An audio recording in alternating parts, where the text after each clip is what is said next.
അമ്മേ പരിശുദ്ധ അമ്മേ, അമ്മേ പരിശുദ്ധമേ, ദൈവമാതാവേ, കൃപാസനത്തിലൂടെ ഞങ്ങളുടെ ദേശത്തിനും അമ്മ മധ്യസ്ഥം തേടി തന്ന എല്ലാ അനുഗ്രഹങ്ങൾക്കും കൃപകൾക്കും ഞങ്ങളിപ്പോൾ ഹൃദയം നിറഞ്ഞ നന്ദി പറയുന്നു.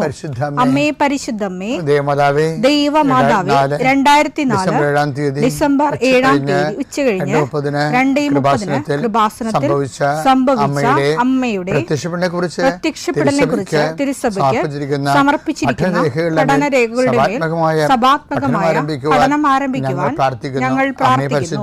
അമ്മേ പരിശുദ്ധമേ, ഭൂസ്വർലോകങ്ങളുടെ രാജ്ഞിയായ അങ്ങേയ്ക്ക് ഭൗമസംരക്ഷണത്തിനായി പ്രപഞ്ചപ്രകൃതിയെ തന്നെ തിരുസഭ പ്രതിഷ്ഠിക്കുവാൻ ഈ പ്രത്യക്ഷീകരണം വഴി ഇടയാക്കണമേ. പരിശുദ്ധമേ, ജപമാല മാതാവേ, സകല കൃപാസനം പ്രാർത്ഥനയോടും ചേർത്ത് ഞങ്ങളിപ്പോൾ പ്രാർത്ഥിക്കുന്ന ഈ കുടുംബത്തിന്റെ പ്രത്യേക നിയോഗം പറ മക്കളെ.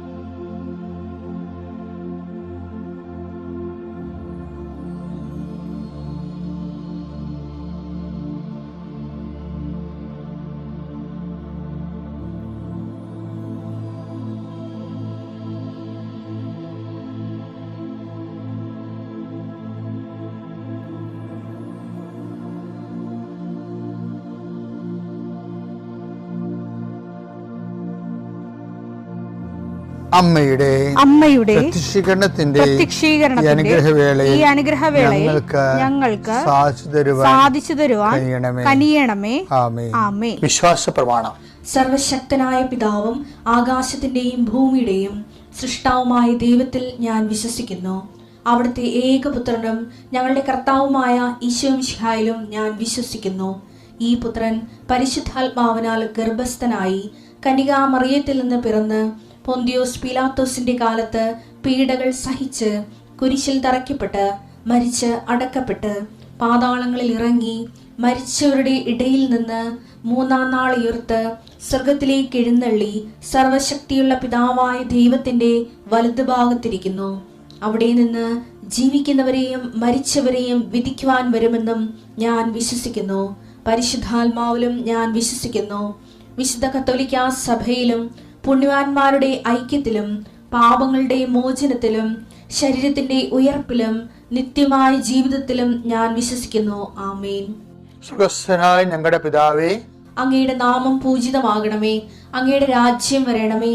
അങ്ങയുടെ തിരുമനസ് സ്വർഗത്തിലെ പോലെ ഭൂമിയിലും ആകണമേ. അന്നു വേണ്ടുന്ന ആഹാരം ഇന്ന് ഞങ്ങൾക്ക് തരണമേ. ഞങ്ങളോട് തെറ്റ് ചെയ്യുന്നവരോട് ഞങ്ങൾ ക്ഷമിക്കുന്നത് പോലെ ഞങ്ങളുടെ തെറ്റുകൾ ഞങ്ങളോടും ക്ഷമിക്കണമേ. ഞങ്ങളെ പ്രലോഭനത്തിൽ ഉൾപ്പെടുത്തരുതേ, തിന്മയിൽ ഞങ്ങൾ രക്ഷിക്കണമേ. ആമേൻ. നന്മ നിറഞ്ഞ മറിയമേ, സ്വസ്തി. കർത്താവ് അങ്ങയുടെ കൂടെ സ്ത്രീകളിൽ അങ്ങ് അനുഗ്രഹിക്കപ്പെട്ടവളാകുന്നു. അങ്ങയുടെ ഉദരത്തിൻ ഫലമായി ഈശോ അനുഗ്രഹിക്കപ്പെട്ടവനാകുന്നു.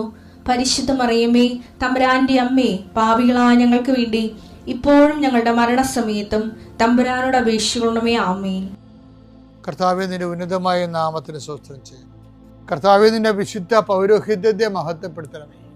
കർത്താവെ, സഭയിലുള്ള സാന്നിധ്യം പ്രകടമാക്കണമേ. 40 വർഷം ഞാൻ അർപ്പിച്ച കൃപാന്റെ യുഗതിയാണ്. കൃപാസ്ഥാനത്താറെ ജീവനോടെ പ്രത്യക്ഷപ്പെട്ട മാതാവിന്റെ മാധ്യസ്ഥ ഇന്ന് അങ്ങയുടെ മക്കളെ പ്രാർത്ഥന കൂടുന്ന എല്ലാ മക്കൾക്ക് വേണ്ടി പ്രാർത്ഥിക്കുകയാണ്. കർത്താവെ, മനസ്സ് വേദനിക്കുന്ന എല്ലാ വിഷയങ്ങളും, അവരുടെ മനസ്സ് വേദനിപ്പിക്കുന്ന എല്ലാ വ്യക്തികളും ഇപ്പോഴും ഈശോയുടെ നാമം നിർവീര്യമാകട്ടെ. കർത്താവെ, മനസ്സ് വിഷമിപ്പിക്കുന്ന സാഹചര്യങ്ങൾ, ചെയ്തെടുക്കേണ്ട ഉത്തരവാദിത്തങ്ങൾ, മറ്റുള്ളവർ നമ്മളെ പഴി പറയാൻ സാധ്യതയുള്ള എല്ലാ വിഷയത്തിൻ്റെ മേലും കർത്താവിൻ്റെ കരുണ ചൊരികയും നിങ്ങളെ കർത്താവ് ഇന്ന് നിലനിർത്തി തരികയും ചെയ്യട്ടെ. നിങ്ങൾ പോകുന്ന വഴികൾ, കണ്ടുമുട്ടുന്ന വ്യക്തികൾ, ചെയ്യുന്ന കാര്യങ്ങൾ, യാത്ര ചെയ്യുന്ന വാഹനങ്ങൾ, ഒപ്പിടുന്ന പേപ്പറുകൾ, കൈമാറുന്ന രേഖകൾ കഴിക്കുന്ന മരുന്ന് എല്ലാം മാതാവിൻ്റെ മധ്യസ്ഥത്തിൽ യേശുനാമത്തിൽ അനുഗ്രഹിക്കപ്പെടുകയും നീ ദൈവത്തെ അനുഭവിക്കാൻ ഇന്ന് നിന്നെ സഹായിക്കുകയും ചെയ്യട്ടെ. നിത്യം പിതാവും പുത്രനും പരിശുദ്ധാത്മാശ്രേഷ്ഠ നീക്കുവാണ്. എൻ്റെ പ്രിയപ്പെട്ടവരെ, ഈ നമ്മളിന്നൊരു ന്യായസ്ഥാനത്തെക്കുറിച്ചാണ് ഇപ്പം ചിന്തിക്കണത്. കാര്യം സഭയിലേക്ക് ജനങ്ങൾ ന്യായസ്ഥാനപ്പെടുന്ന ഒരു ടൈമാണിത്. എന്താണ്? ശനിയാഴ്ച പെസഹ ജാഗ്രതയല്ലേ, ന്യായസ്ഥാന വെള്ളം നമ്മൾ ആശീർവദിച്ച് വെക്കുകയും ഞങ്ങളെ സിംഗപ്പൂർ ധ്യാനിപ്പിക്കാൻ ചെന്നപ്പോൾ അവിടുത്തെ അച്ഛൻ ഞങ്ങളോട് പറഞ്ഞു, സിംഗപ്പൂർ 3200ഓളം മനുഷ്യർ, ചൈനക്കാർ ഉൾപ്പെടെ ഉള്ളവർ വേദപാഠം പഠിച്ചുകൊണ്ടിരിക്കുകയാണ് ഒരു കൊല്ലമായിട്ട്. അപ്പോൾ അവർ ഈ പെസഹയ്ക്ക് ജ്ഞാനസ്ഥാനപ്പെട്ട് കാണും. അപ്പം ലോകം മുഴുവൻ ഇങ്ങനെ ഒരു 1,142,042 ആയില്ലേ ഇപ്പം കത്തോലിക്കർ. ഇപ്പോഴാണ് ആ കണക്ക് വിട്ടിരിക്കുന്നത്. അപ്പോൾ എൻ്റെ വിഷയം എന്ന് പറയുന്നത്, ഇപ്പോൾ 20,000 പേരോളം ഫ്രാൻസിൽ ഈ ദിവസം ജ്ഞാനസ്ഥാനപ്പെട്ടു. പല രാജ്യങ്ങളും അങ്ങനെ നടക്കുന്നുണ്ട്, കർത്താവിൻ്റെ വിശ്വസിച്ചുകൊണ്ട് നിത്യജീവൻ പ്രാപിക്കുന്നത്. ഇപ്പം സഭയോട് നമ്മൾ ചോദിക്കുമ്പോൾ, നമ്മൾ ജ്ഞാനസ്ഥാന വ്രതം നവീകരിക്കത്തില്ലേ, അപ്പോഴ് പെസഹ ജാഗരത്തിൽ ഒരു ചോദ്യം ചോദിക്കും. ജ്ഞാനസ്ഥാന വ്രതം ആശീർവദിക്കണ ഇടക്ക് എന്താ ചോദിക്കണത്? നിങ്ങൾ പിശാചിനെ ഉപേക്ഷിക്കുന്നുവോ എന്ന് ചോദിക്കത്തില്ല. അവരുപേക്ഷിക്കുന്നു എന്ന് പറയും. പിന്നെ അച്ഛൻ ചോദിക്കുന്ന അവൻ്റെ ആർഭാടങ്ങൾ ഉപേക്ഷിക്കുന്നു എന്ന് ചോദിക്കും. അപ്പോൾ ആർഭാടം എന്താണെന്ന് ആൾക്കാർക്കറിയത്തില്ലേ? ഈ അച്ഛനെ അറിയാമെന്നറിയത്തില്ല. അപ്പോൾ ആർഭാടങ്ങൾ ഉപയോഗിക്കുന്നത്. അപ്പോൾ ആൾക്കാർ രാത്രിയാണ് സംഭവിക്കണത് ഈ ചോദ്യങ്ങളൊക്കെ വളരെ. അപ്പം കുറച്ചൊരു ഉറക്കമായിരിക്കും. എന്തായാലും അവർക്കൊരു പിടിയും കിട്ടത്തില്ല. എന്തായാലും പറയും ആർഭാടം ഉപേക്ഷിക്കണമെന്ന് പറയും. ഈ 90% ആൾക്കാർ പിശാചിൻ്റെ ആർഭാടം എന്താണെന്ന് അറിയത്തില്ല. ഉപേക്ഷിക്കണമെന്ന് വെറുതെ പറയണതാണ്. എന്താണ് ഉപേക്ഷിക്കണമെന്ന് അറിയാൻ പാടില്ലാതെ ഉപേക്ഷിക്കും. എന്താ ശരിക്കും പറഞ്ഞാൽ lure of sin, do you deny the lure of sin, LURE, lure of sin എന്ന് വെച്ചാൽ പാപത്തിൻ്റെ പ്രലോഭനങ്ങളെ നിങ്ങൾ ഉപേക്ഷിക്കുന്നുവെന്നാണ്. പാപത്തെ ഉപേക്ഷിക്കുന്നു മാത്രമല്ല, പാപത്തിൻ്റെ പ്രലോഭനങ്ങൾ വെച്ചാൽ പാപം. ഇപ്പോൾ ഒരുത്തൻ വെള്ളം അടിച്ചു, വെള്ളം അടിക്കണമല്ല പ്രശ്നം, അതിനുശേഷം അവൻ കിൻഡായിട്ട് നടക്കും. എൻ്റെ ആർഭാടം അതാണല്ലേ. അപ്പം ഈ ആർഭാടത്തിൽ വേറൊരു സാധനമുണ്ട്. ചില ആൾക്കാർ വെള്ളം അടിച്ച് വീട്ടിൽ പിന്നെ എന്താ അറിയാവുക, അതുകൊണ്ട് കുറച്ച് സേഫായിട്ടുള്ള കാര്യങ്ങൾ നടക്കും. എന്ന് പറഞ്ഞാൽ ഭാര്യ ആവശ്യമില്ലാത്ത കാര്യങ്ങൾ സംസാരിക്കത്തില്ല, മക്കൾ സംസാരിക്കത്തില്ല, അപ്പന് വെള്ളമാണെന്ന് പറയും. അപ്പം കേൾക്കണുണ്ടേ. എന്ന് വെച്ച് കഴിഞ്ഞാൽ ആവശ്യമില്ലാത്ത കാര്യങ്ങൾ സംസാരിച്ചിട്ട് ചെല്ലത്തില്ല. അതിൻ്റെ സുഖമുണ്ട് ശരിക്കും പറഞ്ഞാൽ. ചുമ്മാ 2 വീശി അവിടെ ഇരുന്നാൽ മതി. അതാണ് ആർഭാടം എന്ന് പറയേണ്ട കാര്യം. ഇതുപോലെ പാപത്തിന് അതിൻ്റെ ആർഭാടങ്ങളുണ്ട്. അത് നമുക്ക് തരുന്ന സന്തോഷങ്ങളാണ്. ഇപ്പം എന്തുകൊണ്ടാണ് ഇപ്പം നിങ്ങളെ ചിലർ 8ാം ക്ലാസ്സിലെ പിള്ളേർ വരെ, ഞാൻ കഴിഞ്ഞ ദിവസം പറഞ്ഞില്ലേ, ഇത് ലിപ്സ്റ്റിക്ക് തേച്ചതിൻ്റെ കുർബാന സ്വീകരിക്കാൻ വരും. ഇപ്പം ഞാൻ ഈ കുർബാന കൊടുക്കുന്ന സമയത്ത് കിടന്ന് ബഹളം ഉണ്ടാക്കുന്ന ശരി, എന്തിനാ അവർ ലിപ്സ്റ്റിക്ക് തേച്ചുകൊണ്ട് ഈ കുർബാന സ്വീകരിക്കാൻ വരണത്? കുർബാനയെ വരെ ലിപ്സ്റ്റിക് ചുവപ്പ് നിറവായിരിക്കും. എന്താ അവർ ഉദ്ദേശിക്കുന്നത്? അതുകൊണ്ട് ഇത് പണ്ട് ചെയ്യുമായിരുന്നു ചിലരേ ചെയ്യത്തുള്ളത്. പണ്ട് ഈ നാടക നടിക്കാരും സിനിമാ നടികളൊക്കെ ഏതാ ചെയ്തുകൊണ്ടിരുന്നത്. ഇപ്പം 8ാം ക്ലാസ്സിലെ പിള്ളേരൊക്കെ ചെയ്യുന്നുണ്ട്, അത് 10ാം ക്ലാസ്സിലെ പിള്ളേർ ചെയ്യുന്നുണ്ട്, ചില ചെയ്യുന്നുണ്ട്. പക്ഷേ ഉദ്ദേശിക്കണത് എന്താണ്? അതുകൊണ്ട് ഉദ്ദേശിക്കുന്നത് മാക്സിമം ഇന്ത്യയിൽ അത് ചെയ്യുമ്പോൾ ഉണ്ടാകുന്ന കുഴപ്പം. ഇപ്പം മദാമ അത് ചെയ്തുകൊണ്ട്, ഇപ്പം വെള്ളക്കാരത് ചെയ്തുകൊണ്ട് നമുക്കത് കുറ്റം പറയാൻ പറ്റുകയില്ല. ഞാൻ ചെന്ന രാജ്യങ്ങളിലെല്ലാം അവർ ചെയ്യുന്നുണ്ട്. കാര്യം അവിടെ ചുണ്ടെന്ന് പറയുമ്പോൾ രാവിലെ എഴുന്നേൽക്കുമ്പോൾ തന്നെ വരണ്ട് പിടിക്കുക. നമുക്ക് വരണ്ട് പിടിക്കും. അപ്പം അവർ അവിടെ എന്തെങ്കിലും ചുണ്ടിൻ്റെ വരൾച്ച എന്ന് പറയുന്നത് അവരത് എന്തെങ്കിലും ഒരു സംഭവം അവിടെ തേക്കും. അത് ലിപ്സ്റ്റിക് ആണെങ്കിൽ കുറച്ചുകൂടി അവിടെ ചോന്നിരിക്കും. പക്ഷെ എന്നാ പറ്റിയ വെച്ചാൽ മുഖം വേറെ ചുണ്ട് വേറെ ആയിട്ടിരിക്കും. അതാണ് ഒരു പ്രശ്നം. മുഖം വേറെ ചുണ്ട് വേറെ ആയിട്ടിരിക്കും. പിന്നെ അവർ കണ്ട് അതിൻ്റെ അകത്തൊരു ഇരിക്കണുണ്ട്. പക്ഷേ ഇന്ത്യക്കാരന് ആ പ്രശ്നങ്ങളൊന്നുമില്ല. ഇവിടെ ആരുടെയും ചുണ്ട് വരണ്ടു പോകത്തൊന്നുമില്ല. ഇവിടെ എന്തിനാ? മറ്റുള്ളവർ നമ്മളെ കാണാൻ വേണ്ടിയാണ്. മറ്റേ ആൺപിള്ളേർ നമ്മളെ കാണാൻ വേണ്ടിയും അത് നല്ലതാണല്ല, സൂപ്പറായിരിക്കണമല്ല, ക്യൂട്ടാണെന്നല്ല എന്നൊക്കെ പറയും. അതിനാണ് ഈ ആർഭാടങ്ങൾ എന്ന് പറയുന്നത്. ലർ ഓഫ് സിൻ. നിങ്ങളെ പിശാചിനെ ഉപേക്ഷിക്കുന്നു, അവൻ്റെ ആർഭാടങ്ങൾ ഉപേക്ഷിക്കുന്നു. അതിൻ്റെ അകത്ത് എല്ലാം വരും. നമ്മുടെ ബോഡി പാർട്ടുകൾ മറ്റുള്ളവർക്ക് കാണുന്ന രീതിയിൽ, എന്നിട്ട് നമ്മൾ അതിലൂടെ അവരുടെ ആകർഷണം നമ്മൾ വാങ്ങിച്ചെടുക്കുന്നതിലൂടെ ഉണ്ടാകുന്നതെല്ലാം പാപത്തിൻ്റെ ആർഭാടങ്ങളാണിതെല്ലാം. ഇതെല്ലാം ഉപേക്ഷിച്ചിട്ടാണ് നമ്മൾ ക്രിസ്തുവിനെ സ്വീകരിക്കുന്നത്. ഇതെല്ലാം ഉപേക്ഷിച്ച് നമ്മൾ ക്രിസ്തുവിനെ സ്വീകരിക്കും. ഇതുപോലെ തന്നെ ഒരു വിഷയമാണ് വിശ്വാസത്തിനും ആർഭാടങ്ങൾ ഉണ്ടാകും. വിശ്വാസത്തിൻ്റെ ആർഭാടം എന്ന് പറയുന്നത് ഞാൻ ഇന്നലെ പറഞ്ഞതാണ്. വിശ്വാസത്തിൻ്റെ ആർഭാടം എന്ന് പറഞ്ഞാൽ എൻ്റെ ഭൗതിക സാഹചര്യവും ആത്മവിശ്വാസം ജനിപ്പിക്കുന്ന ഭൗതിക സാഹചര്യമാണ് വിശ്വാസത്തിൻ്റെ ആർഭാടം. ഇപ്പം ഉദാഹരണത്തിന് വിശ്വാസത്തിൻ്റെ ആർഭാടം ദൈവം ചിലപ്പോൾ എടുത്തു മാറ്റും. നല്ല കറക്റ്റ് വിശ്വാസം വർക്കൗട്ട് ചെയ്യാൻ വേണ്ടി വിശ്വാസത്തിൻ്റെ ആർഭാടം എടുത്തു മാറ്റും, ഭൗതിക സാഹചര്യം എടുത്തു മാറ്റും. ഇപ്പം പത്രോസ് ദേവാലയത്തിൽ പോകത്തില്ലേ? അതാ വിശ്വാസം അനാർഭാടമായിട്ടാണ് പോണത് ദേവാലയത്തിൽ. വിശ്വാസമുണ്ട്, ആ വിശ്വാസത്തിന് ആർഭാടമില്ലാതെയാണ് പത്രോസ് കയറി പോണത്. പ്രവർത്തനം 3:6.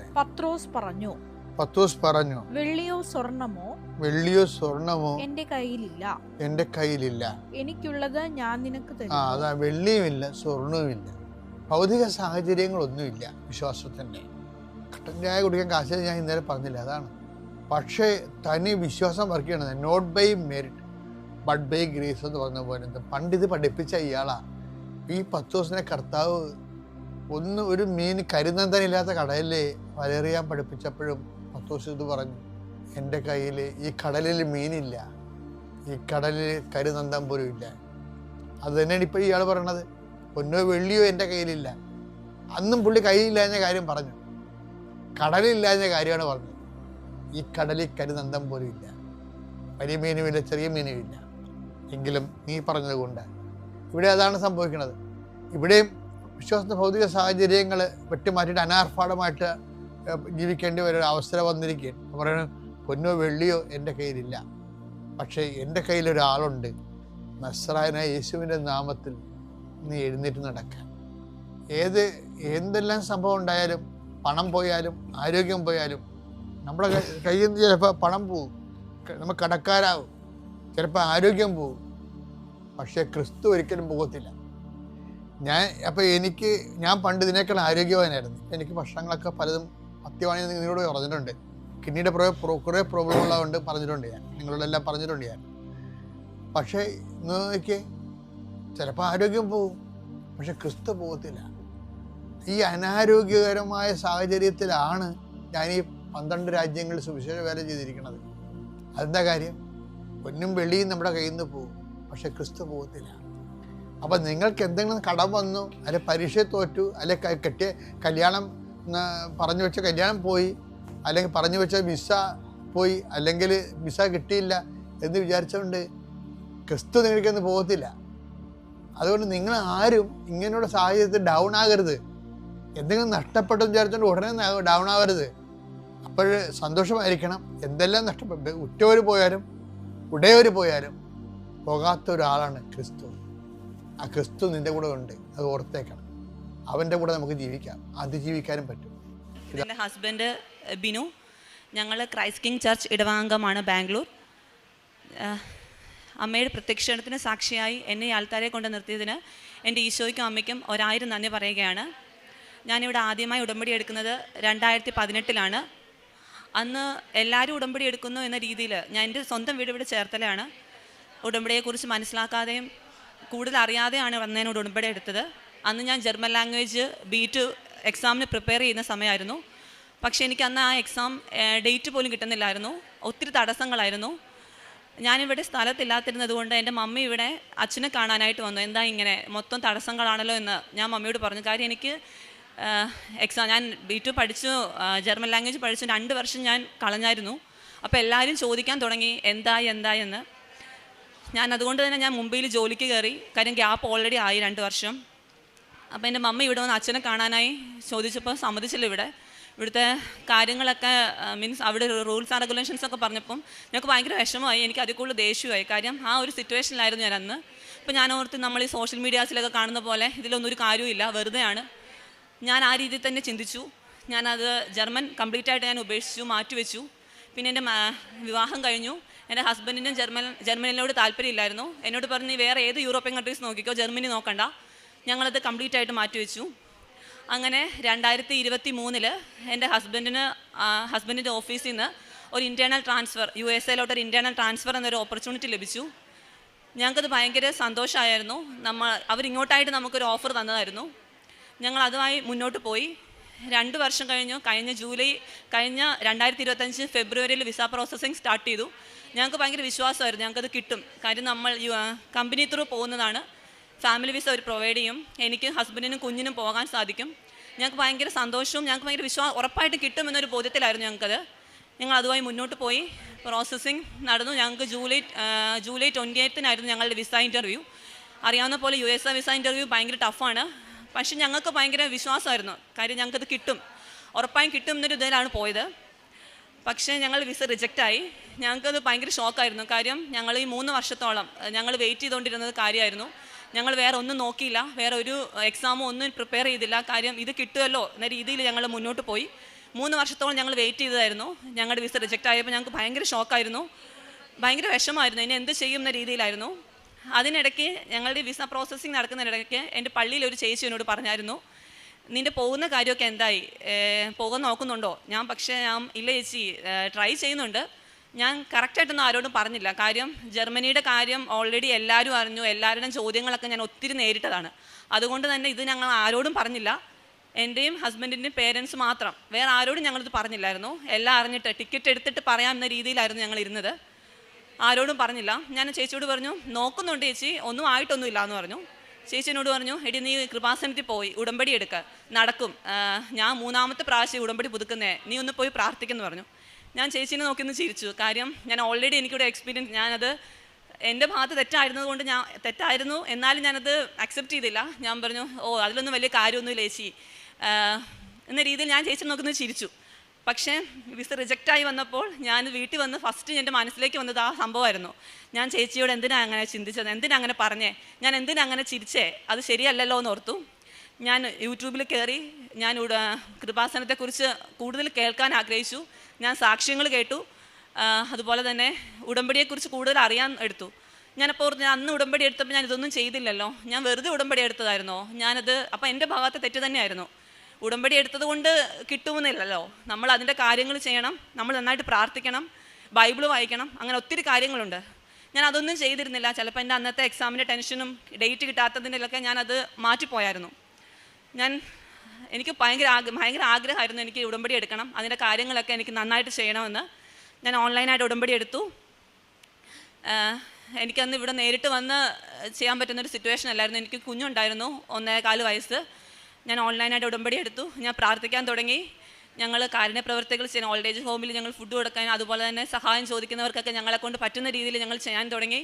ബൈബിൾ വായിക്കാൻ തുടങ്ങി. ഞാൻ അതുവരെയും ബൈബിൾ വായിക്കും, പക്ഷേ അത്രയും സമയമൊന്നും ഞാൻ സ്പെൻഡ് ചെയ്യത്തില്ല. പക്ഷെ ഞാൻ നന്നായിട്ട് ബൈബിൾ വായിക്കാൻ തുടങ്ങി. എല്ലാ ദിവസവും ഞാൻ രാവിലെ, എനിക്ക് ബൈബിൾ വായിക്കാതെ ഇപ്പം പറ്റത്തില്ല. ഞാൻ ഏതെങ്കിലും ഒരധ്യായമെങ്കിലും, എന്തെങ്കിലും തിരക്കുണ്ടെങ്കിൽ, ഇപ്പം കുഞ്ഞുണ്ടാവുള്ള ബഹളമാണ്, ഞാൻ ഒരധ്യായമെങ്കിലും വായിക്കാതെ ഞാൻ കിടക്കത്തില്ല.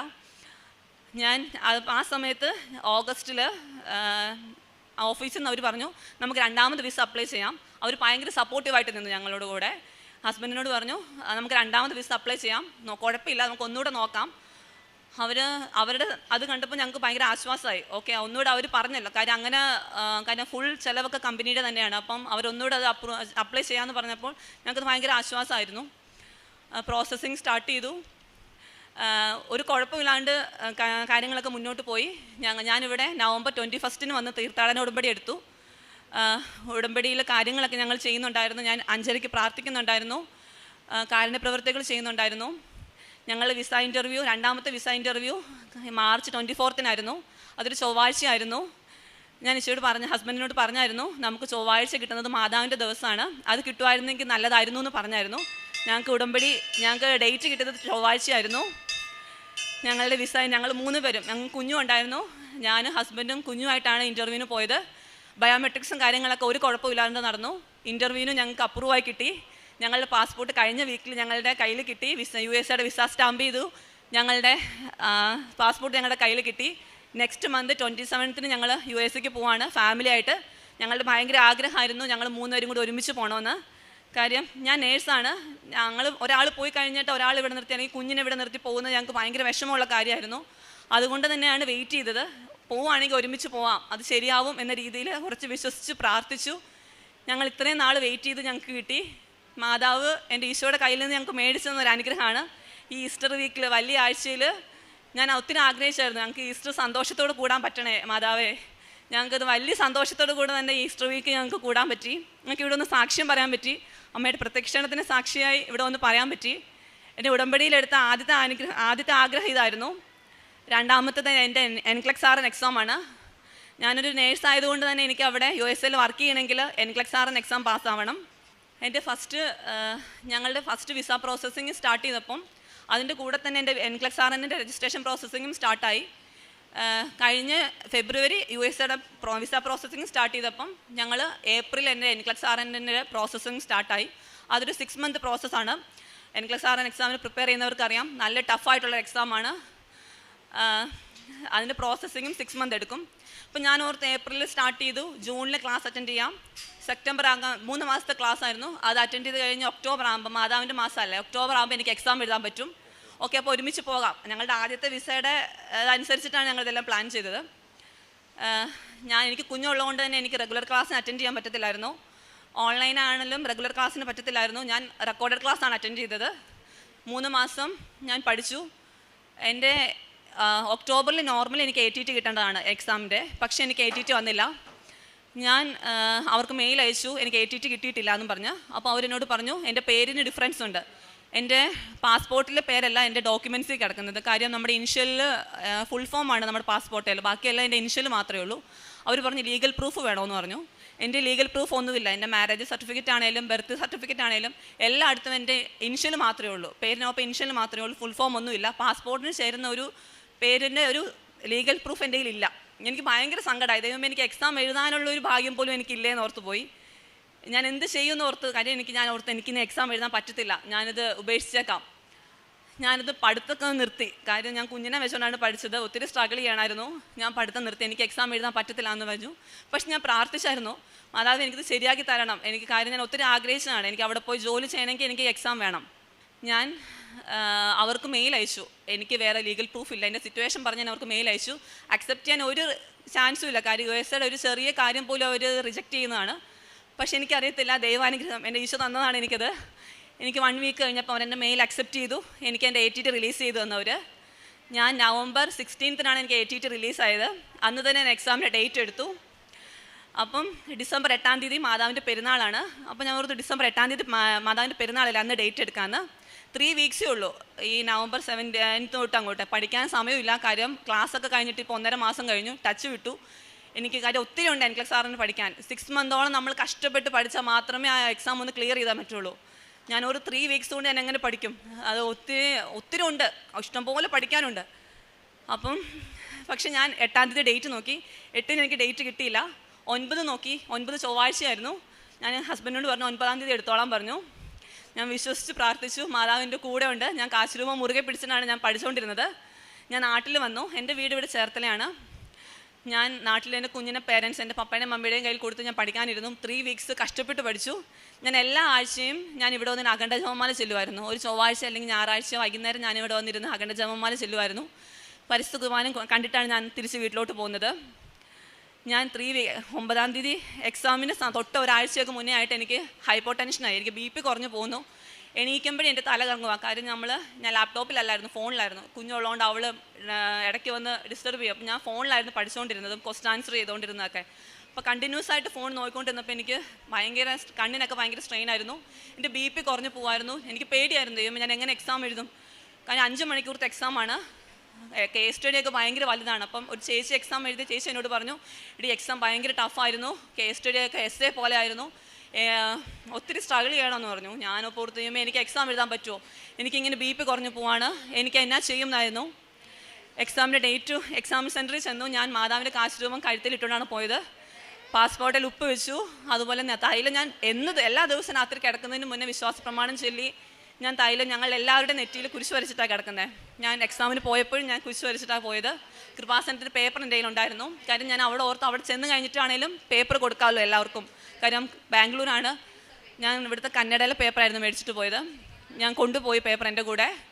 എക്സാം സെൻറ്ററിൽ കയറിയപ്പോൾ ഞാൻ ഹസ്ബൻഡിനോട് പറഞ്ഞായിരുന്നു അവിടെ മാതാവിൻ്റെ പള്ളിയുണ്ട്, അവിടെ പോയിരുന്ന് ജപമാല ചൊല്ലിക്കോ. ഞാൻ എക്സാം സെൻറ്റർ ഹസ്ബൻഡ് പറഞ്ഞു ഇല്ല ഞാൻ പോകും, ഞാൻ ഇവിടെ ഇരുന്ന് ജപമാല ചൊല്ലിക്കോളാം, നീ അങ്ങനെയൊക്കെ എന്തെങ്കിലും വയ്യാണ്ട് വന്നാൽ എന്നാ ചെയ്യും, ഫോണൊന്നും അലൗഡ് അല്ല അകത്ത്, ഞാനിവിടെ ഇരുന്ന് ചൊല്ലിക്കോളാം, കോൺടാക്ട് ചെയ്യാനായിട്ട് വേറെ മാർഗ്ഗമില്ലല്ലോ, ഞാൻ ഇവിടെ ഇരുന്നോളാം എന്ന് പറഞ്ഞു. കാര്യം എൻ്റെ സിറ്റുവേഷൻ അത്ര എനിക്ക് ഭയങ്കരമായിട്ട് BP ലോ ആയി പോകുമായിരുന്നു. ഞാൻ എക്സാം സെൻറ്ററിൽ കയറി എക്സാം സ്റ്റാർട്ട് ചെയ്തു.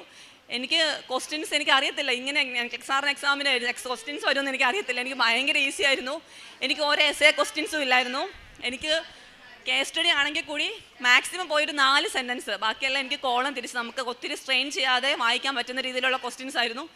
2.5 മണിക്കൂറിനുള്ളിൽ എൻ്റെ എക്സാം ഞാൻ കംപ്ലീറ്റ് ചെയ്തു. 85 ക്വസ്റ്റ്യൻസിൽ. ഞാൻ ഓർത്ത് മെയിന് ഫെയിലാകുമോ, കാര്യം ഇങ്ങനെ ഇത്ര എളുപ്പത്തിലുള്ള ക്വസ്റ്റ്യൻസ് അങ്ങനെ കിട്ടാറില്ല. ഞാൻ ഹസ്ബൻഡിനോട് പറഞ്ഞു എനിക്ക് അറിയത്തില്ല, നമുക്ക് പ്രാർത്ഥിക്കാം. ഞങ്ങൾ അവിടെ മാതാവിൻ്റെ പള്ളിയിൽ പോയി ദിവ്യകാരുണ്യ ചാപ്പലിൽ പോയിരുന്നു. ഞങ്ങൾ അഖണ്ഡ ജപമാല ചൊല്ലി എന്നിട്ടാണ് ഞങ്ങൾ തിരിച്ച് വീട്ടിലോട്ട് പോയത്. അത് കഴിഞ്ഞ് 48 മണിക്കൂർ നമുക്ക് റിസൾട്ട് വരും. എൻ്റെ റിസൾട്ട് വന്നില്ല. ഞാൻ ഓർത്ത് കഴിയുമ്പോൾ എന്ത് പറ്റി, എല്ലാവരുടെ റിസൾട്ട് വരാൻ തുടങ്ങി, എൻ്റെ റിസൾട്ട് വന്നില്ല. അപ്പോൾ ഞാൻ ഓർത്ത് USA ആയതുകൊണ്ടായിരിക്കും, വെയിറ്റ് ചെയ്യാം. അപ്പോൾ എൻ്റെ മമ്മി അവിടെ ഉണ്ടായിരുന്നു ബാംഗ്ലൂർ. മമ്മി പോകുന്ന അന്ന് ചൊവ്വാഴ്ച എൻ്റെ എക്സാം കഴിഞ്ഞു, വ്യാഴാഴ്ച മമ്മി തിരിച്ച് നാട്ടിലോട്ട് വരുവാണ്. അപ്പോൾ ഞാൻ ഓർത്ത് മമ്മി പോകുന്നതിന് മുന്നേ എങ്കിലും എനിക്ക് എൻ്റെ റിസൾട്ട് അറിഞ്ഞ് മമ്മിക്ക് സന്തോഷത്തോടെ പോകാൻ പറ്റണേന്നായിരുന്നു. ബസ് 11 മണിക്കായിരുന്നു. ഞാൻ ഇടയ്ക്കിടയ്ക്ക് ഫോൺ എടുത്ത് നോക്കുന്നുണ്ട് മെയിൽ വരുന്നുണ്ടോ എന്ന്. 10:30 കഴിഞ്ഞപ്പോൾ മമ്മീനെ കൊണ്ടുപോകാനായിട്ട് ഞങ്ങൾ ഒരു റെഡിയാകുമ്പോഴേ ചുമ്മാ നോക്കിയപ്പോൾ ഞാൻ മെയിൽ വന്നു. അതിനിടയ്ക്ക് ഞാൻ പ്രാർത്ഥിക്കുന്നുണ്ടായിരുന്നു. ഞാൻ കുരുക്കഴിക്കുന്ന മാതാവിനുള്ള പ്രാർത്ഥന ചൊല്ലും. അപ്പോൾ ഞാൻ നന്ദി പറഞ്ഞുകൊണ്ടാണ് പ്രാർത്ഥിക്കുന്നത്, എനിക്ക് കിട്ടിയെന്ന രീതി തന്നെ. കാരണം എനിക്ക് വിശ്വാസമായിരുന്നു എനിക്ക് എൻ്റെ മാതാവ് തരുമെന്ന്. ഞാൻ ചുമ്മാ നോക്കിയപ്പോൾ മെയിൽ വന്നു. ഞാൻ ഹസ്ബൻഡിനെ വിളിച്ചു, റിസൾട്ട് വന്നിട്ടുണ്ടെന്ന് പറഞ്ഞു. എൻ്റെ റിസൾട്ട് വന്നു, ഞാൻ പാസ്സായി. ഫസ്റ്റ് ചാൻസിൽ 85 ക്വസ്റ്റ്യൻസിൽ 2.5 മണിക്കൂറിൽ ഞാൻ NCLEX സാറിൻ്റെ എക്സാം പാസ്സായി. അത് 3 ആഴ്ച കൊണ്ട് പഠിച്ചെടുത്തതാണ്. അതെൻ്റെ മാതാവ് തന്നതാണ്. കാര്യം അത് ഭയങ്കരമായിട്ടും എന്താ പറയുക, ഒരാൾക്ക് എനിക്കറിയത്തില്ല അങ്ങനെ സാധിക്കുമെന്ന്. 3 വീക്സ് കൊണ്ട് ഞാൻ നന്നായി പ്രാർത്ഥിച്ചു. ഞാൻ ജപമാല ചൊല്ലി, ഞാൻ ഇവിടുത്തെ ഉടമ്പടി പ്രാർത്ഥന ചൊല്ലി, ഞാൻ തൈലം പൂശി ഉപ്പിട്ട് പ്രാർത്ഥിക്കുമായിരുന്നു, വിശ്വാസ പ്രമാണം ചൊല്ലുമായിരുന്നു. ഞാൻ പറഞ്ഞു ഉടമ്പടി എടുത്തു. പക്ഷെ അന്ന് ഞാൻ ഉപ്പെടുത്തപ്പോഴും ഞാൻ വിശ്വാസ പ്രമാണം ഒന്നും ചെല്ല, എനിക്കത് അറിയത്തില്ലായിരുന്നു. കാര്യം നമ്മളത് ആ ഒരു സീരിയസ്നെസ്, അത് എനിക്ക് നേഴ്സിംഗ് കഴിഞ്ഞ സമയമായിരുന്നു, എനിക്ക് അതിൻ്റെ ഇമ്പോർട്ടൻസ് അറിയത്തില്ലായിരുന്നു. പക്ഷേ ഇന്ന് അതിൻ്റെ എല്ലാ വിശ്വാസത്തോടും കൂടിയാണ് ഞാൻ ചെയ്യുന്നത്. എനിക്കതിൻ്റെ അനുഗ്രഹവും കിട്ടി. നമ്മൾ ഉടമ്പടി എടുക്കുമ്പോൾ നമ്മൾ അതിൻ്റെ വിശ്വാസത്തോടെ എല്ലാ കാര്യങ്ങളും കറക്റ്റായിട്ട് ചെയ്യുവാണെങ്കിൽ മാതാവ് നമ്മളെ കൈവിടത്തില്ല. ഈ സന്നിധി വെച്ച് നിന്ന് പ്രാർത്ഥിച്ച കാര്യങ്ങൾ എനിക്ക് 2 കാര്യങ്ങൾ സാധിച്ചു കിട്ടി. 2 കാര്യങ്ങളായിരുന്നു ഞാൻ മെയിനായിട്ട് വെച്ചത്. 2 കാര്യങ്ങളും എൻ്റെ ഈശോയുടെ കയ്യിൽ നിന്ന് എൻ്റെ മാതാവ് എനിക്ക് മേടിച്ചു തന്നു. എൻ്റെ ഈശോയ്ക്ക് മാതാവിനും 1000 നന്ദി പറയുകയാണ്. കാരുണ്യ പ്രവർത്തികൾ ഞാൻ ഓൾഡ് ഏജ് ഹോമിൽ ഞങ്ങൾ ഫുഡ് കൊടുക്കുമായിരുന്നു. പിന്നെ ഞങ്ങളോട് ചോദിക്കുന്നവർക്കൊക്കെ ഡ്രസ്സ് നമ്മൾ പള്ളികളിൽ പറയുമ്പം ഞങ്ങളുടെ കുഞ്ഞിൻ്റെ ആണെങ്കിലും ഞങ്ങളുടെ ആണെങ്കിലും ഡ്രസ്സെല്ലാം കൊടുക്കുമായിരുന്നു. അതുപോലെ തന്നെ ചോദിക്കുന്നവർക്കൊക്കെ ഞങ്ങളെ കൊണ്ട് കഴിയുന്ന രീതിയിൽ സഹായം ചെയ്യുമായിരുന്നു. ആത്മീയ ജീവിതം മെയിനായിട്ട് ഞാൻ ബൈബിൾ വായിക്കാൻ സ്റ്റാർട്ട് ചെയ്തു. ഞാനങ്ങനെ പരിശുദ്ധ കുർബാനയിൽ എല്ലാ ദിവസവും ഈ നോയമ്പ് കാലത്താണെങ്കിലും പറ്റുന്ന ദിവസങ്ങളിലെല്ലാം ഞങ്ങൾ പോയി പരിശുദ്ധ കുർബാന കൂടും, കുമ്പസാരിക്കും. നേരത്തെയൊക്കെ 2-3 മാസം കൂടുമ്പോഴായിരുന്നു കുമ്പസാരിച്ചുകൊണ്ടിരുന്നത്. ഇപ്പം അങ്ങനെയല്ല, 2 ആഴ്ച കൂടുമ്പോൾ കുമ്പസാരിക്കും, പരിശുദ്ധ കുർബാന സ്വീകരിക്കും. എൻ്റെ ഹസ്ബൻഡാണെങ്കിലും എന്നെക്കാൾ നന്നായി പ്രാർത്ഥിക്കുന്ന ഒരാളാണ്. നന്നായി ജപമാല ചൊല്ലി ഞങ്ങൾ 2 പേരും കൂടിയാണ്, ഞങ്ങൾ 3 പേരും കുഞ്ഞിനെയും കൂടി കൊണ്ടുപോകും എപ്പോഴും പള്ളി പോയാലും. ഈശോയ്ക്കും മാതാവിനും 1000 നന്ദി പറഞ്ഞുകൊണ്ട് നിർത്തുന്നു. ഞാൻ അവൻ്റെ വഴികൾ കണ്ടു, എങ്കിലും ഞാൻ അവനെ സുഖപ്പെടുത്തും, അവനെ കൊണ്ടുപോയി ആശ്വസിപ്പിക്കും. യെശയ്യാ പ്രവാചകൻ്റെ പുസ്തകം 57-ാം അധ്യായം 18-ാം വചനമാണ്. നമ്മുടെ ജീവിതത്തിലെ സത്യാവസ്ഥ അറിയാം നമ്മുടെ ദൈവത്തിന്. ചിലപ്പോൾ തെറ്റായ തീരുമാനങ്ങൾ, തെറ്റായ വഴികൾ ഉടമ്പടിയിലൂടെ ശരിയായ വഴിയിലൂടെ തിരിച്ചു കൊണ്ടുവരുന്ന ഒരു ദൈവമാണ് നാം ഓരോ സാക്ഷ്യങ്ങളിൽ മനസ്സിലാക്കാൻ സാധിക്കുന്നത്. ആശ്വാസം നൽകുന്ന ഒരു ദൈവം, കൂടെ നിൽക്കുന്ന ഒരമ്മ. നമ്മുടെ ജീവിതത്തിൽ എന്ത് പ്രശ്നമായാലും നമ്മൾ എത്രമാത്രം വിശ്വസിച്ചില്ലെങ്കിലും ഒരുപക്ഷെ ഉടമ്പടിയെപ്പറ്റി കേട്ടപ്പോൾ ആദ്യമൊക്കെ നമ്മൾ ഒരുപക്ഷെ ചിരിച്ചിട്ടുണ്ടാവാം, വിശ്വസിച്ചില്ലാതിരിക്കാം. അങ്ങനെയൊക്കെ ഉള്ള സാഹചര്യം ഉണ്ടായാലും ഞാൻ അവൻ്റെ വഴികൾ കണ്ടു, എങ്കിലും ഞാൻ അവനെ സുഖപ്പെടുത്തുമെന്ന് പറയുമ്പോൾ നമ്മളെ അറിയുന്ന ഒരു ദൈവമാണ്. നമ്മൾ ഏത് വഴിയിലൂടെ സഞ്ചരിച്ചാലും നമ്മളെ തിരിച്ചു കൊണ്ടുവരുന്ന, നമ്മളെ ആശ്വസിപ്പിക്കുന്ന ഒരു ദൈവമാണ് നമ്മുടെ കൂടെയുള്ളത്. കൃപാസനത്തിൽ എത്തുന്നവരെ ഉടമ്പടിയിലൂടെ കുറ്റപ്പെടുത്താതെ ആശ്വസിപ്പിക്കുന്ന, ദൈവം പരിപാലിക്കുന്ന ഒരു സ്നേഹമാണ് നാം ഇവിടെ അനുഭവിക്കുന്നത്. നാം എത്ര ദൂരെയായാലും നമ്മെ തിരിച്ചു വിളിച്ച് ശരിയായ വഴിയിലൂടെ നമ്മെ ആശ്വസിപ്പിച്ച് മുന്നോട്ട് നയിക്കുന്ന ഒരു ദൈവം, നമ്മെ കരം പിടിച്ച് ഈശോയിലേക്ക് നയിക്കുന്ന ഒരമ്മ, തെറ്റുകൾ ചെയ്താലും നിരാശപ്പെടുത്താതെ നമ്മളെ സഹായിക്കുന്ന ഒരമ്മയാണ്. അമ്മയുടെ മധ്യസ്ഥതയിലൂടെ ലഭിക്കുന്ന ഓരോ അനുഗ്രഹങ്ങളാണ് നാം കേൾക്കുന്ന ഓരോ സാക്ഷ്യങ്ങളും. ഈ മകൾ സാക്ഷ്യപ്പെടുത്തിയത്, ലിയ ബിനു നമ്മളോട് സാക്ഷ്യപ്പെടുത്തതും അതുപോലെ തന്നെയാണ്. നമ്മുടെ ജീവിതത്തിൽ കൂടുതൽ തീഷ്ണതയോടെ ഈശോയിൽ ഉടമ്പടിയിലൂടെ ഈശോയുടെ ഹൃദയത്തിലേക്ക് നമുക്കും കിടക്കാം. മനസ്സിലെ ഓരോ അവസ്ഥകളും, ബുദ്ധിമുട്ടുകളായാലും ദുരോഗങ്ങളായാലും ജോലിയില്ലാത്ത അവസ്ഥകളായാലും എല്ലാം ഉടമ്പടിയിലൂടെ നമുക്കും നിയോഗമായി സമർപ്പിച്ച് ഉടമ്പടി ജീവിതം കൂടുതൽ തീഷ്ണതയോടെ മുന്നോട്ട് നയിക്കുവാൻ ഈശോയും അമ്മയും നമ്മെ അനുഗ്രഹിക്കട്ടെ എന്ന് പ്രാർത്ഥിക്കാം. ലിയ ബിനുവിനും കുടുംബത്തിനും ലഭിച്ച ഈ വലിയ അനുഗ്രഹത്തിന് നമ്മൾക്ക് കരങ്ങളടിച്ച് ദൈവത്തെ മഹത്വപ്പെടുത്താം. യേശുവേ നന്ദി. പ്രത്യക്ഷീകരണത്തിന് സാക്ഷിയാക്കിയതിന് ഈ തിരുക്കുമാരനും പരിശുദ്ധ അമ്മയ്ക്കും കോടാനുകൂടി നന്ദി പറയുന്നു. എൻ്റെ പേര് സ്റ്റെനിസ്ലാവോസ്. ഞാൻ ഇടുക്കി രൂപതയിലെ ശ്രീവാമല ഇടവകയിൽ നിന്ന് വരുന്നു. ഞാൻ ആദ്യമായി ഈ കൃപാസനത്തിലേക്ക് കടന്നു വന്നത് എനിക്ക് കൃപാസനം പത്രം കിട്ടിയതിലൂടെയാണ്. ആ പേപ്പർ ഞാൻ വായിക്കുകയും അതിൽ നിന്ന് എനിക്ക് നിരന്തരമായി എൻ്റെ ഉള്ളിൽ നിന്ന് കൃപാസനത്തിൽ വരണം എന്ന് എനിക്ക് തോന്നുകയും ചെയ്തു. എൻ്റെ മോൾക്ക് വേണ്ടിയാണ് ഞാൻ ആദ്യമായി കൃപാസനത്തിലേക്ക് കടന്നു വരുന്നത്. ഞാൻ അവൾക്ക് വേണ്ടി OET എഴുതുന്ന ആവശ്യത്തിലേക്ക് വേണ്ടിയാണ്. 3 പ്രാവശ്യം അവൾക്ക് OET എഴുതിയെങ്കിലും കിട്ടിയില്ല. 4ാമത്തെ പ്രാവശ്യം ഞാനിവിടെ വന്ന് ഉടമ്പടി എടുത്ത് മാതാവിനോട് പ്രാർത്ഥിച്ചു. തൈലം തൊട്ട് അവളുടെ നെറ്റിയിൽ കുരിശ് വരച്ചു. അങ്ങനെ അവൾക്ക് OET ലഭിക്കുകയും ചെയ്തു. പിന്നെ തുടർന്ന് അവൾ അയർലൻഡിലേക്കുള്ള പ്രോസസ്സിങ് നടത്തി. ആ പ്രോസസ്സിങ്ങിലും കുറേ തടസ്സങ്ങളെല്ലാം ഉണ്ടായിരുന്നു. അപ്പോൾ ഞാൻ അവളെ ഇവിടെ കൊണ്ടുവന്നു. അപ്പം ഞങ്ങൾ രണ്ടുപേരുടെ ഈ എൻട്രൻസിലേക്ക് പ്രവേശിക്കുന്ന സമയത്ത് ഞങ്ങൾക്ക് മുല്ലപ്പൂവിൻ്റെ അഭിഷേകം ലഭിച്ചു. മുല്ലപ്പൂവിൻ്റെ മണം, ശക്തമായ മണം. അവൾക്ക് കിട്ടിയില്ല, എനിക്ക് കിട്ടി. അപ്പോൾ ഞാൻ അവളോട് ചോദിച്ചു, നിനക്ക് കിട്ടിയില്ല എന്ന് ചോദിച്ചപ്പോൾ അവൾക്ക് കിട്ടിയില്ല എന്ന് പറഞ്ഞു. അപ്പോൾ എന്നിട്ട് ഇവിടുന്ന് പ്രാർത്ഥിച്ച് പോയി. പിന്നെ എല്ലാ കാര്യങ്ങളും പെട്ടെന്ന് നടന്നു. അവൾ അയർലൻഡിലേക്ക് പോയി. 2ാമത്തെ സാക്ഷി എന്ന് പറയുന്നത്, എനിക്ക് 50 വർഷമായിട്ട് ഒരു വീട്, നല്ല വീടില്ലായിരുന്നു. ചോർന്നൊലിക്കുന്ന ഒരു വീടായിരുന്നു ഞങ്ങൾക്കുണ്ടായിരുന്നത്. മഴ പെയ്യുമ്പോൾ ഞങ്ങൾ പാത്രം വെച്ച് വെള്ളം പിടിക്കുമായിരുന്നു. പിന്നീട് ഞങ്ങൾ ഒരു വീടിന് വേണ്ടി പ്രാർത്ഥിച്ചു. വീടിന് വേണ്ടി പ്രാർത്ഥിച്ച് വചനം ശരിക്കും വായിച്ച് നന്നായി പ്രാർത്ഥിച്ചു. അങ്ങനെ പ്രാർത്ഥിച്ചപ്പോൾ പല വീടുകളും ഞങ്ങൾ നോക്കാൻ പോയി. അവസാനം ഞങ്ങൾ ഒരു വീട് കണ്ടു. ആ വീട്ടിൽ ചെന്നപ്പോൾ ഞാൻ മാതാവിൻ്റെ കാശുരൂപം ആ വീടിൻ്റെ അടിത്തറയിൽ ഞാൻ സ്ഥാപിച്ചു. എന്നിട്ട് സർവശക്തനായ പിതാവേ എന്ന് പ്രാർത്ഥന ചൊല്ലി. അങ്ങനെ ആ പ്രാർത്ഥന ചൊല്ലിയതിൻ്റെ ഫലമായിട്ട് എൻ്റെ ഉള്ളിലേക്ക് കയറുമ്പോൾ ഇതിൻ്റെ ലൈറ്റെല്ലാം അവർ ഇട്ടിരിക്കുകയാണ്, മൊത്തത്തിലുള്ള ലൈറ്റുകൾ ഇട്ടിരിക്കുക. അപ്പോൾ അതിൻ്റെ ഒരു റൂമിൽ മാതാവിൻ്റെ രൂപമൊക്കെ വെക്കാവുന്ന ഒരു പ്ലേസ് ഉണ്ട്. ആ പ്ലേസിൽ അവിടെ ഒരു നീല ബൾബ് ഇട്ടിരിക്കുകയാണ്. അപ്പം ഞാൻ മനസ്സിൽ ഉറച്ചു, ഈ വീട് തന്നെയാണ് എനിക്ക് മാതാവ് നിശ്ചയിച്ചിരിക്കുന്നതെന്ന്. അങ്ങനെ ഞങ്ങൾ ആ വീട് വാങ്ങിക്കുകയും ചെയ്തു. അതിന് ഒത്തിരി തടസ്സങ്ങളെല്ലാം ഉണ്ടായി. അപ്പോൾ ഞാൻ വചനം ശക്തമായി ചൊല്ലി പ്രാർത്ഥിച്ചു. രാത്രി 3 മണിക്ക് ഞാൻ വചനം ചൊല്ലി പ്രാർത്ഥിച്ചു. സങ്കീർത്തനം 23:1, കർത്താവാണ് എൻ്റെ ഇടയൻ, എനിക്കൊന്നിനും കുറവുണ്ടാവുകയില്ല. പച്ചയായ പുൽത്തേടിയിൽ അവിടുന്ന് എനിക്ക് വിശ്രമം അരുളുന്നു. പ്രശാന്തമായ ജലാശയത്തിലേക്ക് അവിടുന്ന് എന്നെ നയിക്കുന്നു. ഈ വചനമാണ് ഞാൻ പ്രാർത്ഥിച്ചത്. വചനം ഞാൻ ആവർത്തിച്ച് പ്രാർത്ഥിക്കും, ഒരു പ്രാവശ്യമല്ല. അങ്ങനെ പ്രാർത്ഥിച്ച് എനിക്കൊരു ശക്തി കിട്ടി. അങ്ങനെയാണ് ഞാൻ ആ വീട് കരസ്ഥമാക്കിയത്. പിന്നെ ഇവിടെ വന്ന് അച്ഛൻ്റെ ബ്ലെസ്സിങ് വാങ്ങിച്ചിട്ടുണ്ട്. 2 പ്രാവശ്യം അച്ഛൻ്റെ ബ്ലെസ്സിങ് വാങ്ങിച്ചിട്ടുണ്ട്. 2ാമത്തെ സാക്ഷി എന്ന് പറയുന്നത്, എനിക്കെതിരെ എൻ്റെ അയൽവാസി 4 കോടതികളിലായി 7ഓളം കേസുകൾ കൊടുത്തിട്ടുണ്ടായിരുന്നു. അപ്പോൾ ആ കേസ് 10 വർഷമായിട്ട് ആ കേസിൻ്റെ പിറകെയായിരുന്നു ഞാൻ. അപ്പോൾ ആ കേസിൻ്റെ പിറകെ പോകുമ്പോഴേ ഞാൻ വിശുദ്ധ ഉടമ്പടി ഉപ്പ് കോടതിയിൽ ആരും ചവിട്ടാത്ത സ്ഥലത്ത് സ്ഥാപിച്ച് പ്രാർത്ഥിക്കും.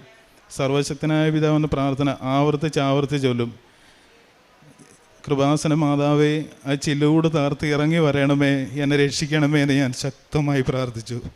അതിൻ്റെ ഫലമായി എനിക്ക് കോടതിയിൽ നിന്ന് നീ കുറ്റക്കാരനല്ല എന്നുള്ള വിധി എനിക്ക് കോടതിയിൽ നിന്ന് ലഭിച്ചു.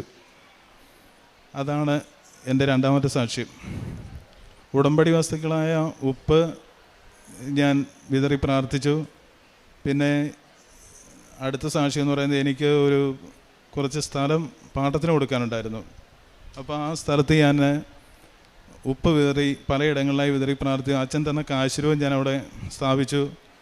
അവിടെ ശക്തമായി പ്രാർത്ഥിച്ചുകൊണ്ടിരുന്നു. അങ്ങനെ പ്രാർത്ഥിച്ചു. പലരും വന്ന് നോക്കിയെങ്കിലും ശരിയായില്ല. അവസാനം ഒരാൾ വന്ന് ഈ സ്ഥലം കാണാനായിട്ട് ഇങ്ങനെ നടക്കുമ്പോൾ ഞാൻ ഉപ്പ് വിതറിയ ഒരു സ്ഥലത്ത് നിന്ന് ഞാൻ സർവശക്തനായ പിതാവിൻ്റെ പ്രാർത്ഥന ശക്തമായി ചൊല്ലി. എന്നിട്ട് മാതാവിനോട് ഞാൻ പറഞ്ഞു, മാതാവേ, ഈ ആൾ എനിക്ക് അഡ്വാൻസ് തന്നിട്ട് ഇവിടുന്ന് പോകാവുള്ളതെന്ന്. അതുപോലെ തന്നെ അന്ന് ക്രിസ്മസിൻ്റെ തലേ ദിവസമായിരുന്നു. അന്ന് എനിക്ക് പുള്ളി 1 ലക്ഷം രൂപ അഡ്വാൻസ് നൽകി. അങ്ങനെ ആ കാര്യവും നടന്നു. ഇതാണ് എനിക്ക് പറയാനുള്ളത്. കാരുണ്യപ്രവർത്തികളെന്ന് പറയുന്നത്, ഞാൻ അനാഥാലയങ്ങളിൽ പോയി അവിടെയുള്ളവർക്ക് ഭക്ഷണം വാങ്ങിച്ചു കൊടുക്കുകയും അതുപോലെ തന്നെ വഴിയോരങ്ങളിൽ ഇരിക്കുന്നവർക്ക് പൈസ കൊടുക്കുകയും ആരെങ്കിലും എന്തെങ്കിലും ആവശ്യം പറഞ്ഞ് എൻ്റെ ഇടയ്ക്ക് വന്നാൽ എന്നെക്കൊണ്ട് കഴിയുന്ന വിധത്തിൽ ഞാനവരെ സഹായിക്കുകയും ചെയ്യും. പിന്നെ 3 കെട്ട് പത്രം വീതം ഓരോ മാസവും വാങ്ങി ഞാൻ വീടുകൾ കയറി ഇറങ്ങി പ്രാർത്ഥിച്ചു കൊടുക്കും. എനിക്ക് പറയാനുള്ളത്, നമ്മൾ ഉടമ്പടി എടുത്ത ഉടനെ നമുക്ക് കാര്യങ്ങൾ സാധിച്ചു കിട്ടണമെന്നില്ല. നമ്മൾ വെയിറ്റ് ചെയ്യണം. നമ്മൾ ശക്തമായി പ്രാർത്ഥിക്കണം. വചനം നമ്മൾ ആവർത്തിച്ച് പ്രാർത്ഥിക്കണം. അതാണ് എനിക്ക് കിട്ടിയ അനുഭവം. യേശുവേ സ്തോത്രം, യേശുവേ നന്ദി. ആത്മീയ ജീവിതം എനിക്ക് എന്നും പള്ളിയിൽ പോകാൻ പറ്റി. ഞാൻ നേരത്തെ ഒന്നും അങ്ങനെ പള്ളിയിലൊന്നും പോവുകയില്ലായിരുന്നു. പിന്നെ ഞാൻ എന്നും പള്ളിയിൽ പോകാൻ തുടങ്ങി, കുമ്പസാരിക്കാൻ തുടങ്ങി. അങ്ങനെ ആദ്യമൊക്കെ രണ്ടാഴ്ച കൂടുമ്പോൾ കുമ്പസാരിക്കാനാണ് പറഞ്ഞത്. പക്ഷേ ഞാൻ അവിടെ ആദ്യം 1 വർഷം ഞങ്ങളുടെ അവിടുത്തെ പള്ളിയിൽ അച്ഛൻ എന്നും കുമ്പസാരിപ്പിക്കാനായിട്ട് അവിടെ ഇരിക്കും. അപ്പം ഞാൻ ആഴ്ച കുമ്പസാരിക്കും. അല്ലെങ്കിൽ എനിക്ക് തോന്നുക, നീ ഇന്ന് ഒന്ന് കുമ്പസാരിക്കണമെന്ന് എൻ്റെ മനസ്സിൽ പറയും. അപ്പം ഞാൻ അന്നേരം പോയി കുമ്പസാരിക്കും. അങ്ങനെ ഞാൻ പ്രാർത്ഥിച്ചുകൊണ്ടിരുന്നത്. കൊന്ത ചെല്ലാറുണ്ട്, ബൈബിൾ വായനയുണ്ട്, കൊന്ത എക്സ്ട്രാ ഞാൻ ചെല്ലാറുണ്ട്. നമ്മൾ സന്ധ്യാപ്രാർത്ഥനയ്ക്കാണ് കൊന്തയല്ല, അല്ലാതെ തന്നെ ഞാൻ കൊന്ത വേറെ ചെല്ലാറുണ്ട്. ഇത്രയും അനുഗ്രഹങ്ങൾ തന്ന ഈശോയ്ക്കും പരിശുദ്ധ അമ്മയ്ക്കും കോടാനുകൂടി നന്ദി പറയുന്നു. യേശുവേ സ്തോത്രം, യേശുവേ നന്ദി. ആകാശത്തിന് കീഴിൽ എല്ലായിടത്തും ദൈവം നിൻ്റെ തേജസ് വെളിപ്പെടുത്തും. നീതിയുടെ സമാധാനവും ഭക്തിയുടെ മഹത്വവും എന്ന് എന്നേക്കുമായി നിന്നെ പേർ വിളിക്കും. ബാരൂക്കിൻ്റെ പുസ്തകം 5-ാം അധ്യായം 3-4 വചനങ്ങളാണ്. ദൈവം നൽകുന്ന ആശ്വാസവും പ്രത്യാശയുമാണ് ഈ വചനങ്ങൾ. ദൈവം തൻ്റെ തേജസ് വെളിപ്പെടുത്തുമെന്നും നീതിയുടെ സമാധാനവും ഭക്തിയുടെ മഹത്വവും നമ്മിൽ കൂടി എന്നും മറ്റുള്ളവർക്ക് വെളിപ്പെടുത്തുമെന്നാണ് ഈ വചനങ്ങളിലൂടെ പറയുന്നത്. ഒരുപക്ഷെ നമ്മുടെ ജീവിതത്തിൽ ദുഃഖിതരായിരിക്കാം, നിന്ദിപ്പെട്ടിരിക്കാം, പല കേസുകളിലും തോറ്റവരായിരിക്കാം, തളർന്നിരിക്കാം. എങ്കിലും ഉടമ്പടിയിൽ ദൈവം പറയുന്നത്, ഞാൻ നിന്നെ കൈവിടുന്നില്ല, നിൻ്റെ ജീവിതം ഞാൻ വീണ്ടും മഹത്വത്തോടെ അലങ്കരിക്കുമെന്നാണ്. തകർച്ചകളെ മഹത്വത്തിലേക്കുള്ള മാറ്റുന്ന ഒരു ദൈവമാണ് നമ്മുടെ കൂടെയുള്ളത്. തകർച്ചകളിൽ നമ്മെ താങ്ങുന്ന അമ്മയാണ് കൃപാസനം അമ്മ. നാം ഓരോരുത്തരും മൂല്യമുള്ളവരാണ്. ഇന്നത്തെ വേദനകളാണ് നാളെയുടെ സാക്ഷ്യങ്ങളായിട്ട് മാറുന്നത്. ഇന്ന് ഈ സഹോദരൻ പറഞ്ഞ സാക്ഷ്യവും സ്റ്റെൻസ്ലാവോസ് എന്ന സഹോദരൻ്റെ സാക്ഷ്യവും ദൈവത്തിൻ്റെ സമാധാനവും മഹത്വവും ഭക്തിയുടെ മഹത്വവുമാണ് വെളിപ്പെടുത്തുന്നത്. കാരണം ഈ സഹോദരൻ പറഞ്ഞത് 50 വർഷത്തോളവും വീടില്ലായിരുന്നു. മകളുടെ OET എക്സാമിന് വേണ്ടിയിട്ടാണ് ആദ്യമായിട്ട് ഉടമ്പടി എടുക്കാൻ വന്നത്. വീട് വയ്ക്കുക എന്നതൊരു സ്വപ്നമായിരുന്നു. കാരണം സാമ്പത്തിക ബുദ്ധിമുട്ടുകളുണ്ടായിരുന്നു. പിന്നീട് ഉടമ്പടി വസ്തുക്കൾ ഉപയോഗിക്കുകയും വിശ്വാസത്തോടെ ഭക്തിയോടെ പ്രാർത്ഥിച്ചതിൻ്റെ ഫലമായിട്ട് വചനത്തിലൂടെ തന്നെയാണ് ഈ മകന് ഒരു ദൈവത്തിൻ്റെ സാന്നിധ്യം മനസ്സിലാക്കാൻ സാധിച്ചത്. അതായത് സങ്കീർത്തനം 29-23 വായിച്ചപ്പോൾ, കർത്താവാണ് എൻ്റെ നല്ലിടയന്, ആ നല്ലിടയന് എന്നെ മേയ്ക്കുന്ന ഒരു നല്ലിടയനാണ്, എന്നെ നല്ല വഴിയിലൂടെ നടത്തുന്ന ഒരു നല്ലിടയനാണ് എന്നുള്ള വചനം ലഭിച്ചപ്പോൾ അതിൽ വിശ്വസിച്ച് പ്രാർത്ഥിച്ചതിൻ്റെ ഫലമായിട്ട് 50 വർഷം കഴിഞ്ഞിട്ടാണ് ഈ മകന് ഒരു നല്ലൊരു വീട് വാങ്ങിക്കുവാനും അത് പരിശുദ്ധ അമ്മയുടെ സാന്നിധ്യത്തോടുള്ള ഒരു വീടാക്കാനായിട്ട് മനസ്സിലാക്കാൻ സാധിച്ചത്. അതുകൊണ്ട് പരിശുദ്ധ അമ്മയുടെ പ്രത്യക്ഷീകരണത്തിന് സാക്ഷിയായിട്ട് നന്ദി പറയുവാനായിട്ടാണ് ഇന്നിവിടെ വന്നിരിക്കുന്നത്. പിന്നീടുണ്ടായിരുന്നത് 10 വർഷമുണ്ടായിരുന്ന കേസാണ്. 7 കേസുകൾ 4 കോടതികളിൽ, പല ദിവസങ്ങളിലും പല മാസങ്ങളിലും പല വർഷങ്ങളിലും ഇതിൻ്റെ പുറകെ നടന്നിട്ടും ഒരു ഫലവും ഉണ്ടായില്ല. അവസാനം ഉടമ്പടി എടുത്തതിന് ശേഷം ഉടമ്പടി വസ്തുക്കൾ ഉപയോഗിക്കുകയും വിശ്വാസ പ്രമാണം ചൊല്ലി പ്രാർത്ഥിച്ചതിൻ്റെ ഫലമായിട്ട് ഈ കേസുകളെല്ലാം പെട്ടെന്ന് തന്നെ സെറ്റിലാവുകയാണ് ചെയ്തത്. അതായത് 10 വർഷം സാധ്യമാക്കാഞ്ഞത്. ഉടമ്പടി എടുത്ത ഉടനടി സമയച്ചുരുക്കത്തിൻ്റെ അമ്മയാണ് ഇടപെട്ടത്. അമ്മയുടെ മധ്യസ്ഥതയിലൂടെയാണ് എല്ലാ കേസുകളും സെറ്റിലാവാൻ സാധിക്കുകയും ഇന്ന് പ്രത്യക്ഷീകരണത്തിൻ്റെ സാക്ഷിയായിട്ട് അമ്മയ്ക്ക് നന്ദി പറയാനാണ്. നീതിയുടെ സമാധാനവും ഭക്തിയുടെ മഹത്വവും മറ്റുള്ളവർക്കും സാക്ഷ്യപ്പെടുത്തുവാനായിട്ടാണ് കൃപാസനം അമ്മ പ്രത്യക്ഷപ്പെട്ട ഈ ആലയത്തിൽ അമ്മയുടെ സന്നിധിയിൽ വന്നിരിക്കുന്നത്. പിന്നീടുണ്ടായിരുന്നത് സ്ഥലം പാട്ടത്തിന് കൊടുക്കുവാനായിട്ട് പല വ്യക്തികളെയും കണ്ടെങ്കിലും അത് സാധിച്ചില്ല. ഉടമ്പടി വസ്തുക്കളായ ഉപ്പ് ഇട്ട് പ്രാർത്ഥിച്ചതിൻ്റെ ഫലമായിട്ട്, ഉടമ്പടി വസ്തുക്കളുടെ ഉപയോഗിച്ച് വിശ്വാസ പ്രമാണം ചെല്ലിൻ്റെ ഫലമായിട്ട് അതും പാട്ടത്തിന് കൊടുക്കുവാൻ സാധിച്ചു. നല്ല ഗുഡ് എമൗണ്ട് ഓഫ് സ്ഥലമായിരുന്നു അത്. എത്ര നല്ലൊരു ക്യാഷോട് കൂടി അത് പാട്ടത്തിന് കൊടുക്കാൻ സാധിക്കുക, അത് പരിശുദ്ധ അമ്മയുടെ ഇടപെടൽ കൂടിയാണെന്നാണ് ഈ സഹോദരൻ സാക്ഷ്യപ്പെടുത്തുന്നത്. നമ്മുടെ ജീവിതത്തിലും നമ്മെ അറിയുന്ന ദൈവത്തോട് കർത്താവിൻ്റെ നീതിയും സമാധാനവും ഉണ്ട് എന്ന് നമുക്ക് മനസ്സിലാക്കാൻ സാധിക്കട്ടെ. നമ്മുടെ ജീവിതത്തെ അലങ്കരിക്കണമേ എന്നും ആ നീതിയും സമാധാനം കൊണ്ട് നമ്മുടെ ജീവിതവും അലങ്കരിക്കണമേ എന്ന് നമുക്ക് പ്രാർത്ഥിക്കാം. ഈശോയും കൃപാസനം അമ്മയും നമ്മെ ഈ മഹത്വത്തിൻ്റെ വഴിയിൽ കരം പിടിച്ച് നടത്തട്ടെ എന്നും നമ്മുടെ കരങ്ങളും ദൈവത്തിൻ്റെ കരങ്ങളിൽ സമർപ്പിക്കാം. ഉടമ്പടി ജീവിതം കൂടുതൽ തീഷ്ണതയോടെ, കൂടുതൽ ആത്മാർത്ഥതയോടെ മുന്നോട്ട് നയിക്കുവാൻ ഈശോയും അമ്മയും നമ്മെ അനുഗ്രഹിക്കട്ടെ എന്ന് പ്രാർത്ഥിച്ചുകൊണ്ടും സ്റ്റെൻസിലാവോസിനും കുടുംബത്തിനും ലഭിച്ച ഈ വലിയ അനുഗ്രഹങ്ങൾക്ക് നമുക്ക് കരങ്ങളടിച്ച് ദൈവത്തെ മഹത്വപ്പെടുത്താം. യേശുവേ നന്ദി. കൃപാസന മാതാവിനും 1000 നന്ദി. എൻ്റെ പേര് സോന. എന്നെ പ്രത്യക്ഷീകരണത്തിൻ്റെ സാക്ഷിയാക്കി മാറ്റിയതിനും എന്നെ ഇവിടെ എത്തിച്ചതിനും അമ്മ മാതാവിന് ഒരുപാട് നന്ദി പറയുന്നു. ആദ്യം തന്നെ പറയട്ടെ, ഞാൻ ഉടമ്പടി എടുത്തത് ഡിസംബർ 2024 18-ാം തീയതിയാണ്. അത് കഴിഞ്ഞായിരുന്നു ഞാൻ വിവാഹം കഴിച്ച് ഓസ്ട്രേലിയയിലേക്ക് പോയത്. ഞാൻ അതിനു മുൻപേ ഇവിടെ ബാംഗ്ലൂർ ഒരു 3 വർഷത്തോളം ജോലി ചെയ്തിരുന്നു. അപ്പം പോകുമ്പോഴും എല്ലാവരും പറയുന്ന പോലെ ഒരു എക്സ്പീരിയൻസ് ഉണ്ടല്ലോ, അവിടെ ചെന്ന് കഴിഞ്ഞാൽ ജോലി പെട്ടെന്ന് കിട്ടും എന്നുള്ള ഒരു വിചാരം നമുക്കുണ്ടായിരുന്നു. പക്ഷേ എൻ്റെ ഹസ്ബൻഡാണെങ്കിലും പറഞ്ഞു 1 മാസത്തിനുള്ളിൽ ജോലി കിട്ടും. ആ പ്രതീക്ഷയിൽ നമ്മൾ പോയത്. പക്ഷേ 1 വർഷത്തിന് മേലെ എടുത്തു എനിക്ക് ആ ജോലിയിൽ എത്തിച്ചേരാൻ. അവിടെ ചെന്ന് കഴിഞ്ഞപ്പോഴാണ് മനസ്സിലായത് ഇഷ്ടം പോലെ ആൾക്കാർ ജോലിക്ക് വേണ്ടി നിൽക്കുകയാണ്. അപ്പോൾ ഞാൻ അവിടുത്തെ ഒരു എക്സ്പീരിയൻസ് ഇല്ലാതെ എങ്ങനെ പോയാലും എനിക്ക് അവിടെ ഒരു ജോലി കിട്ടാനായിട്ട് ഒരു സാധ്യതയുമില്ല. പക്ഷേ അന്ന് ആദ്യം തന്നെ ഞാൻ കൃപാസനത്തെ പറ്റി പറയട്ടെ. അത് ഞാൻ അറിയുന്നത് എൻ്റെ അമ്മ വഴിയാണ്. അമ്മ അറിയുന്നത് അമ്മയുടെ അപ്പൻ വഴിയാണ്. അന്ന് കോവിഡിനൊക്കെ മുമ്പേ ഉള്ള സമയത്ത് കുറേ പേരൊക്കെ അറിഞ്ഞു വരുന്ന ഒരു സമയമാണ്. ആ സമയത്ത് എൻ്റെ ഗ്രാൻഡ് ഫാദർ ആദ്യം ഉടമ്പടി എടുത്തിരുന്നു ഗ്രാൻഡ് ഫാദറിൻ്റെ ഒരു ആവശ്യത്തിന്. ആ ആവശ്യം അദ്ദേഹം പിന്നീട് ഷെയർ ചെയ്യുന്നതായിരിക്കും. അപ്പോൾ ആ ആവശ്യം സാധിച്ചു. അതിനുശേഷം പ്രാർത്ഥന ബുക്ക് എൻ്റെ അമ്മയുടെ കൊടുത്തിട്ടുണ്ടായിരുന്നു. അമ്മ അത് പ്രാർത്ഥിക്കുന്നതും അതിനെപ്പറ്റി ഞങ്ങളുടെ വീട്ടിൽ സംസാരിക്കുന്നതും ഒക്കെ ഉണ്ടായിരുന്നു. ആ സമയത്ത് ഞാൻ ബിടെക് ചെയ്തുകൊണ്ടിരിക്കുന്ന ഒരു കാലയളവായിരുന്നു. അതിനുശേഷം ഞാൻ ബിടെക് കഴിഞ്ഞ് പ്ലേസ്മെൻറ്റായി. അന്ന് അതിൽ ജോലിക്ക് കയറി.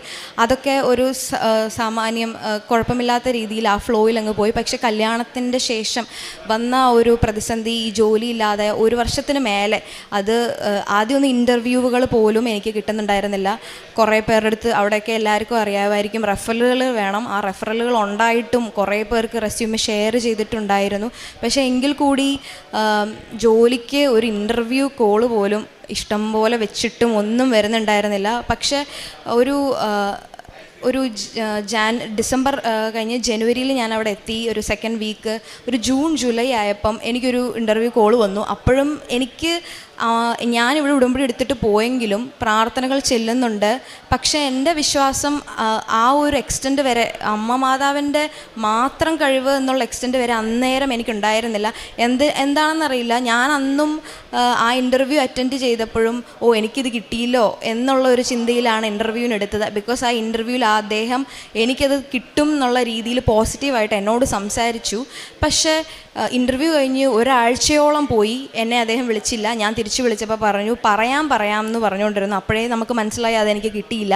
പക്ഷെ അതിനുശേഷം എനിക്ക് മനസ്സിലായി എൻ്റെ കയ്യിൽ നിന്ന് വന്നൊരു അഹങ്കാരം ചിന്ത എന്താ വെച്ചാൽ ഞാൻ അമ്മ മാതാവ് തന്നെ തന്നു എന്ന് ഞാൻ വിശ്വസിച്ചില്ല. ബിക്കോസ് അമ്മയൊക്കെ എന്നോട് എപ്പോഴും പറയും നമ്മുടെ കഴിവ് കൊണ്ടല്ല എന്ന്, not by merit but by grace എന്നുള്ള ആ ഒരു സാധനത്തിൽ ഉറച്ച് വിശ്വസിക്കാത്തതിൻ്റെ ഫലമായിട്ടാണ് അന്ന് എനിക്ക് ആ ഇൻ്റർവ്യൂ തെന്നിപ്പോയതെന്ന് ഞാൻ പലപ്പോഴും ചിന്തിക്കാറുണ്ട്. അങ്ങനെ എനിക്ക് തിരിച്ചറിവ് വരാത്താൻ വേണ്ടി പിന്നീട് ഒരു 6 മാസത്തിനും 7 മാസം എടുത്തു.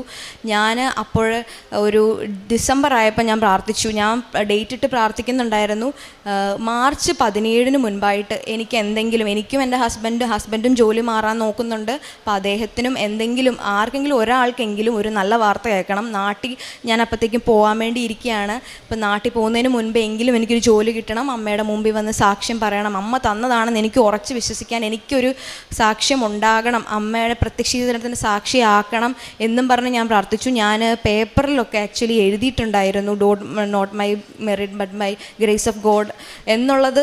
ഞാൻ പിന്നീട് സഞ്ചാരി മാതാവ് എൻ്റെ കൂടെ ഉണ്ടാവണം, അമ്മ മാതാവിന് മാത്രമേ സാധിക്കുകയുള്ളൂ. അപ്പം ഈ പത്രം വാങ്ങിച്ചു കൊടുക്കുന്നത് ഞാൻ ഇവിടുന്ന് വാങ്ങിച്ചൊന്നും കൊടുത്തിരുന്നില്ല ആദ്യത്തെ ഒരു നാളിൽ. പക്ഷേ എൻ്റെ അമ്മ പറഞ്ഞു, നീ അങ്ങനെ പത്രമൊക്കെ വാങ്ങിച്ചു കൊടുക്കണം. അമ്മ പക്ഷേ അമ്മയുടെ ഉടമ്പടി പ്രകാരമുള്ള ജീവിതം മുന്നോട്ട് നയിച്ചിരുന്നു. ഇവിടെ പത്രം വാങ്ങിച്ച് എല്ലാ മാസവും വന്ന് പത്രം 3 കെട്ട് വാങ്ങിച്ച് കൊടുക്കാറുണ്ടായിരുന്നു. പക്ഷെ അതൊന്നും എൻ്റെ ജീവിതത്തിൽ ഞാനും മാറണം, ഞാനും കൂടുതൽ വിശ്വാസത്തിലേക്ക് വന്നാലേ സാധിക്കൂ എന്നുള്ള ഒരു തിരിച്ചറിവ് എനിക്ക് വന്നപ്പം ഞാൻ ഇവിടെ നിന്ന് കൊറിയറായിട്ട് പത്രം ഒരു അടുപ്പിച്ചൊരു ഒക്ടോബർ തൊട്ട് ഞാൻ 4 പ്രാവശ്യം അടുപ്പിച്ച് കെട്ടുകൾ വാങ്ങി ഒരു 3 കെട്ട് പത്രം ഞാൻ ഓസ്ട്രേലിയയിൽ എത്തിച്ച് അങ്ങനെ ഞാൻ അവിടുത്തെ ഇംഗ്ലീഷ് പള്ളിയിൽ ഞാൻ കൊടുക്കുമായിരുന്നു. അപ്പം അത് കൊടുക്കാൻ വേണ്ടി അതവിടെ കിട്ടിക്കഴിഞ്ഞപ്പോൾ ഞാൻ ചിന്തിച്ചു, ഇനി എനിക്ക് കിട്ടും. എനിക്കൊരു ഭയങ്കര വിശ്വാസമായിരുന്നു, ഇനി കിട്ടും. ഒന്നുമില്ലെങ്കിലും ഞാൻ കുറേ കഷ്ടപ്പെട്ടു. അത് സ്റ്റുഡൻസായിട്ട് പോകുന്ന പിള്ളേർ എല്ലാവർക്കും അറിയാവുന്ന പോലെ കുറേ സ്ട്രഗിൾ ചെയ്തിട്ടാണ് അവരൊരു എവിടെയെങ്കിലും ഒരു പൊസിഷനിൽ എത്തുന്നത്. അപ്പം കല്യാണം കഴിഞ്ഞ് പോകുമ്പോൾ എളുപ്പമായിരിക്കും എന്നുള്ളൊരു ചിന്ത പൊതുവേ എല്ലാവരും ഇനിയിപ്പം അവിടെ ചെന്ന് എന്തെങ്കിലുമൊക്കെ ജോലി കിട്ടും എന്നുള്ളൊരു സാധനമായിരിക്കും ഒരു തലയിലുണ്ടാകുന്നത്. പക്ഷേ ഞാനും ശരിക്കും ആ ഒരു സ്റ്റേജിൽ കൂടെ കുറേ കടന്നുപോയി. ബിക്കോസ് ഞാനും കുറേ പാർട്ട് ടൈം ജോലികൾ ചെയ്തിരുന്നു. എല്ലാം ഒന്നും ഞാൻ ഇപ്പം ആ വീട്ടിൽ സങ്കടപ്പെടുത്തേണ്ടെന്ന് വിചാരിച്ച് ഞാൻ പല ജോലികൾ ചെയ്യാൻ പോയി. പക്ഷേ അങ്ങനെ അതൊക്കെ എനിക്ക് എന്നെ തന്നെ ഒരു സ്ട്രോങ് ആയിട്ട് നിർത്താൻ, ലൈക്ക് നമ്മൾ ഇവിടെ ജോലി ചെയ്തു, ഇപ്പം അവിടെ ചെന്ന് ഒരു ഏർണിങ്സും ഇല്ലാതെ നിൽക്കുമ്പോൾ ഉള്ള ഒരു ബുദ്ധിമുട്ട് മാറാൻ വേണ്ടി ഞാനും ജോലിക്ക് പോയിട്ടുണ്ടായിരുന്നു. അപ്പം അതൊക്കെ ആ ജോലി ചെയ്യുമ്പോഴും അമ്മയെ എന്നെ സഹായിക്കണേ, എവിടെയെങ്കിലും എന്നെ എത്തിക്കണം, അടുത്ത പ്രാവശ്യം നാട്ടിൽ പോകുന്നതിന് മുമ്പ് സാക്ഷ്യം പറയാനായിട്ട് എന്തെങ്കിലും ഒരു അവസരം ഉണ്ടാക്കണം എന്ന് ഉറച്ച് വിശ്വസിച്ച് ഈ പത്രം കൊടുത്ത് അവിടെ ഇംഗ്ലീഷുകാരുടെ അടുത്തൊക്കെ ചെന്ന് പുതിയ മാതാവിനെ പറ്റി സംസാരിച്ച് കുറേ പേരുടെ അടുത്ത് ചിലവർക്കൊന്നും ഫോൺ യൂസ് ചെയ്യാൻ അറിയാത്ത പ്രായമുള്ള ആൾക്കാരൊക്കെ ഉണ്ട്. അപ്പോൾ അവരെങ്ങനെയാണ് ഞാൻ പറഞ്ഞ ഓൺലൈൻ ഉടമ്പടി എടുക്കുക. അപ്പോൾ അവർ പറയും അവർക്ക് അറിയില്ല. അപ്പോൾ ഞാൻ അവിടെ വെബ്സൈറ്റ് കാണിച്ചു കൊടുത്തിട്ട് പിന്നെ ഈ പ്രാർത്ഥന പത്രത്തിൻ്റെ ബാക്കിലുള്ളത് ഇതാണ്, രാവിലെ 5:30 AM ചെല്ലേണ്ട പ്രാർത്ഥനയാണ് എന്നൊക്കെ പറഞ്ഞ് അവർക്ക് കൊടുക്കുമായിരുന്നു. അങ്ങനെ കഴിഞ്ഞ് ഒരു ജനുവരി ലാസ്റ്റ് ആയപ്പോൾ, അതിനു മുമ്പ് ഞാൻ പറയാൻ വിട്ടുപോയൊരു കാര്യം, എനിക്ക് ജൂൺ ഒരു പകുതിയായപ്പോൾ എനിക്കൊരു ഇൻ്റർവ്യൂ വന്നു എന്ന് പറഞ്ഞല്ലോ. ആ ഇൻ്റർവ്യൂവിൽ കിട്ടാതെ പോയ ആ വിളിച്ച ആളുമായിട്ട്, ആ മാനേജറുമായിട്ട് ഞാൻ പിന്നീട് എപ്പോഴും കോണ്ടാക്റ്റ് ഉണ്ടായിരുന്നു. അദ്ദേഹത്തോട് ഇടയ്ക്കിടയ്ക്ക് മെസ്സേജ് അയച്ചിട്ട് ആളുടെ അടുത്ത് പറയായിരുന്നു എന്തെങ്കിലും വരുവാണെങ്കിൽ പറയണം എന്ന് പറയുമ്പോൾ പുള്ളി പറയും ഒന്നുമില്ല. ബിക്കോസ് എല്ലാവർക്കും അറിയാവുന്ന പോലെ തന്നെ ഭയങ്കരമായിട്ട് അവിടെ കഷ്ടമാണ്. ജോലി കിട്ടാൻ ഒരുപാട് സ്ട്രഗിളുണ്ട്. എല്ലാവരും പല കൺട്രീസ് കഴിഞ്ഞിട്ട് ഇപ്പോൾ പറയും ഓസ്ട്രേലിയ നല്ലതാണ്, എല്ലാവർക്കും എല്ലാം പെട്ടെന്ന് സെറ്റാവുന്നുണ്ട്, ജോലി കിട്ടുന്നുണ്ട്. പക്ഷേ അവിടെ കുറേ ആൾക്കാരുണ്ട് ജോലി കിട്ടാതെ വിഷമിക്കുന്ന, പഠിത്തം കഴിഞ്ഞും വർഷങ്ങളായിട്ട് നിൽക്കുമ്പോൾ ഞാനപ്പോൾ അവരെ കണ്ട് ചിലപ്പോൾ സമാധാനിക്കാറുണ്ടാവും. ഞാനും എന്നെക്കാട്ടിലും പരിതാപകരമായ അവസ്ഥയിൽ നിൽക്കുന്ന ഒരുപാട് സ്റ്റുഡൻസ് ഉണ്ട് അവിടെ. അപ്പോൾ എന്നിട്ട് ഞാൻ ഈ പത്രം കൊടുത്തു.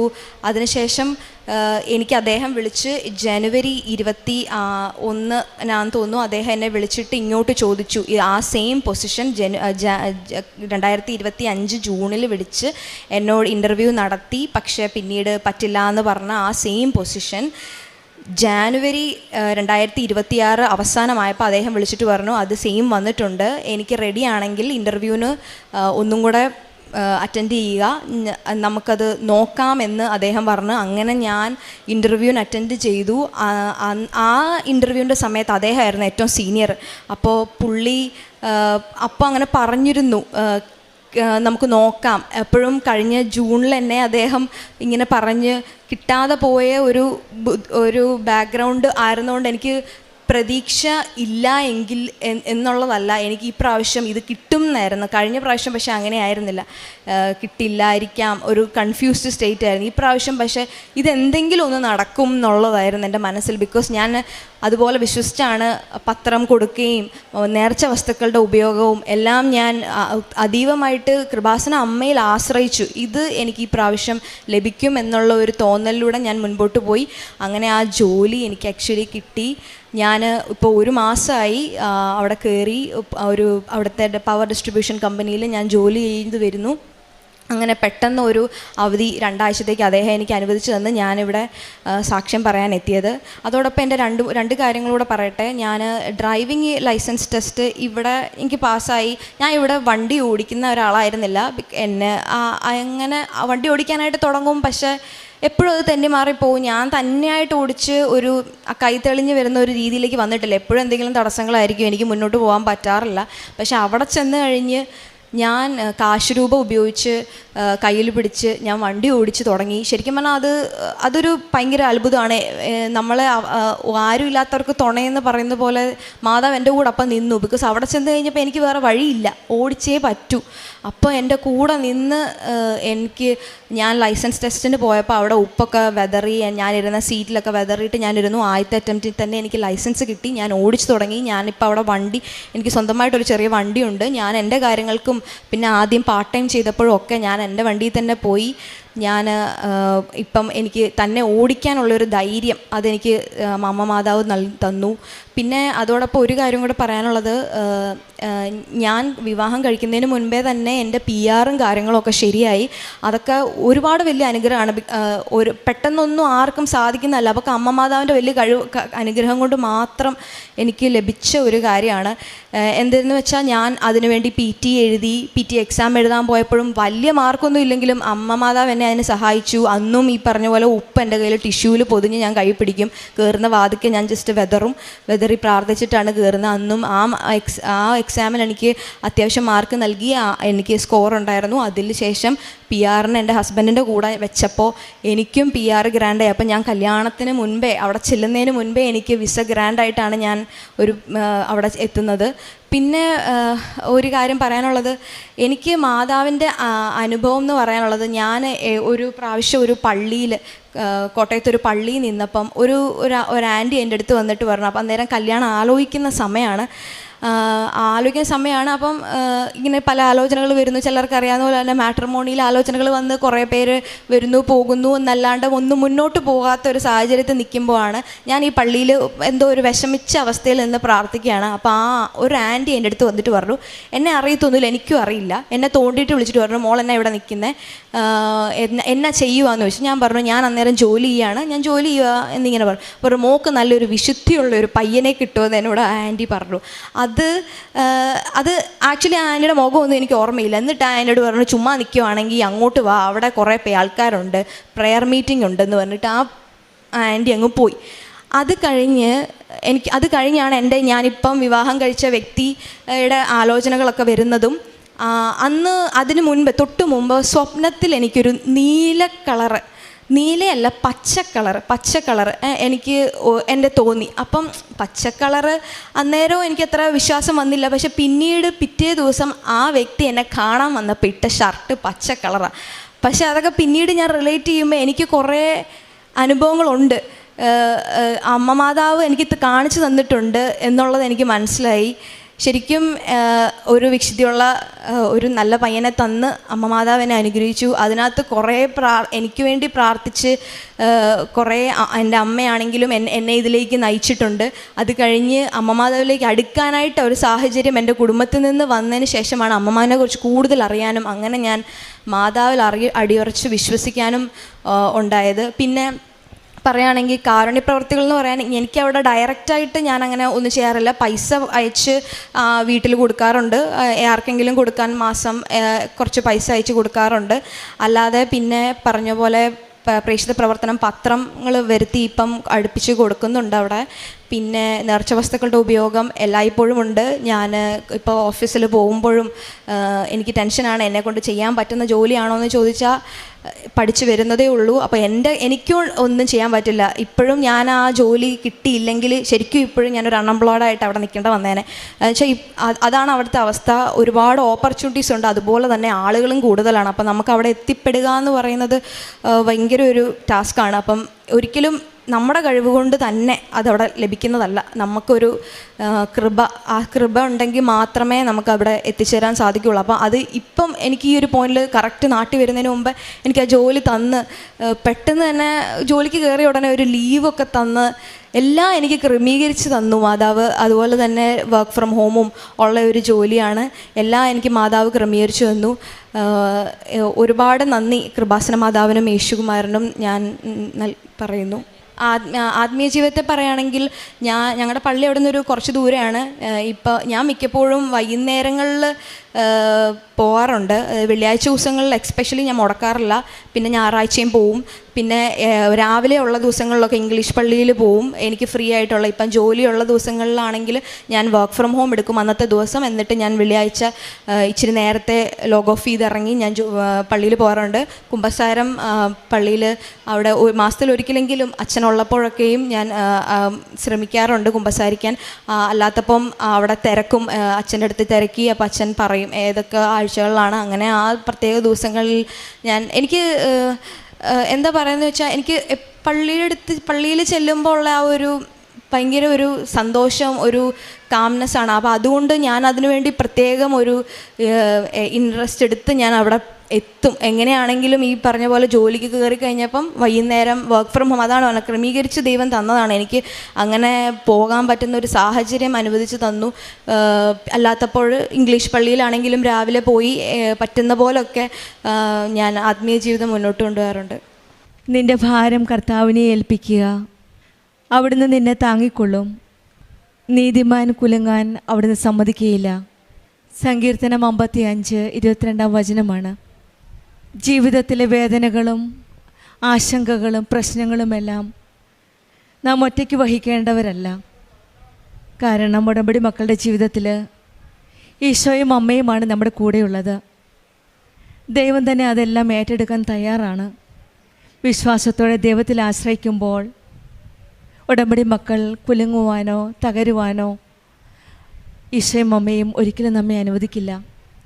ഉടമ്പടിയിലൂടെ നമ്മുടെ ജീവിത പ്രശ്നങ്ങൾ, ഭാവി കാര്യങ്ങൾ, ജോലി പ്രശ്നങ്ങൾ, സാമ്പത്തിക ബുദ്ധിമുട്ടുകൾ, കടബാധ്യതകളെല്ലാം നാം സമർപ്പിച്ച് പ്രാർത്ഥിക്കുമ്പോൾ ആ ഭാരങ്ങളെല്ലാം ഉടമ്പടിയിലൂടെ നാം ദൈവത്തെ ഏൽപ്പിക്കുകയാണ്.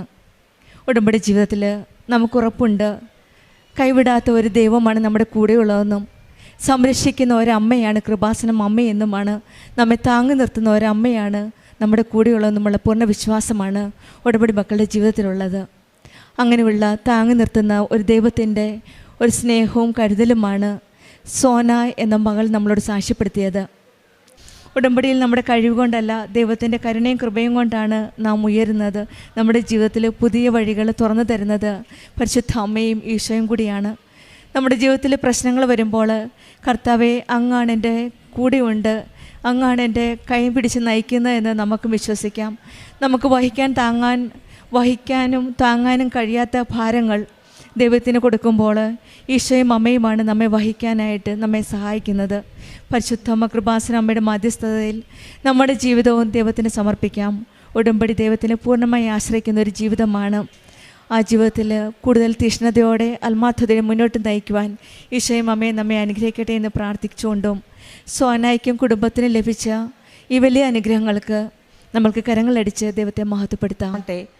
ആദ്യം തന്നെ ജീവനോടെ അമ്മ പ്രത്യക്ഷപ്പെട്ട ഈ അൽത്താരയിൽ കയറുന്ന സാക്ഷ്യം, രണ്ടാമതും സാക്ഷ്യം പറയാൻ എന്നെ അനുഗ്രഹിച്ച അമ്മ മാതാവിനും യേശോപ്പയ്ക്കും കോടാനുകോടി നന്ദി പറഞ്ഞുകൊണ്ട് എൻ്റെ സാക്ഷ്യം തുടങ്ങുന്നു. എൻ്റെ ആദ്യമായിട്ട് എനിക്ക് പറയാനുള്ളത്, എൻ്റെ സഹോദരൻ ഒരു 3 വർഷം കൊണ്ട് എന്നോട് പിണക്കത്തിലായിരുന്നു. എൻ്റെ എതിർവശത്ത് കൂടി വന്നാൽ പോലും എന്നെ ഒന്ന് നോക്കാതെ പോലും തിരിഞ്ഞ് നടക്കുമായിരുന്നു. എനിക്കത് വലിയ സങ്കടമായിരുന്നു. ഞാൻ അപ്പോഴൊക്കെ എൻ്റെ അമ്മ മാതാവിനോടും യേശുവിനോടും കരഞ്ഞ് പ്രാർത്ഥിക്കാറുണ്ട്. അത് എന്ന് വെച്ചാൽ ഞാൻ ജനിച്ച് എനിക്ക് 1 വയസ്സുള്ളപ്പോഴാണ് എൻ്റെ അച്ഛൻ മരിച്ചത്. അന്ന് മുതൽ എൻ്റെ അച്ഛനാണ് എൻ്റെ മൂത്ത സഹോദരൻ. ആ പുള്ളി എന്നോട് മിണ്ടാതെയും നോക്കാതെയും പോകുമ്പോൾ എനിക്കത് വല്ലാത്ത സങ്കടമായിരുന്നു. അത് എനിക്ക് വല്ലാതെ എനിക്ക് സഹിക്കാൻ പറ്റുന്നതിനും അപ്പുറമായിരുന്നു. ഞാൻ അതെൻ്റെ മാതാവിനോട് നിയോഗത്തിൽ വെച്ച് പ്രാർത്ഥിച്ചതിൻ്റെ ഫലമായി എൻ്റെ വീട്ടിൽ അവർ രണ്ടുപേരും, എൻ്റെ നാത്തൂനും ആങ്ങളെയും കൂടെ വന്നു. അവരെ സ്നേഹത്തോടെ ഞാൻ സ്വീകരിച്ചു. എനിക്ക് ഒരു വൈരാഗ്യവും അവരോടില്ലായിരുന്നു.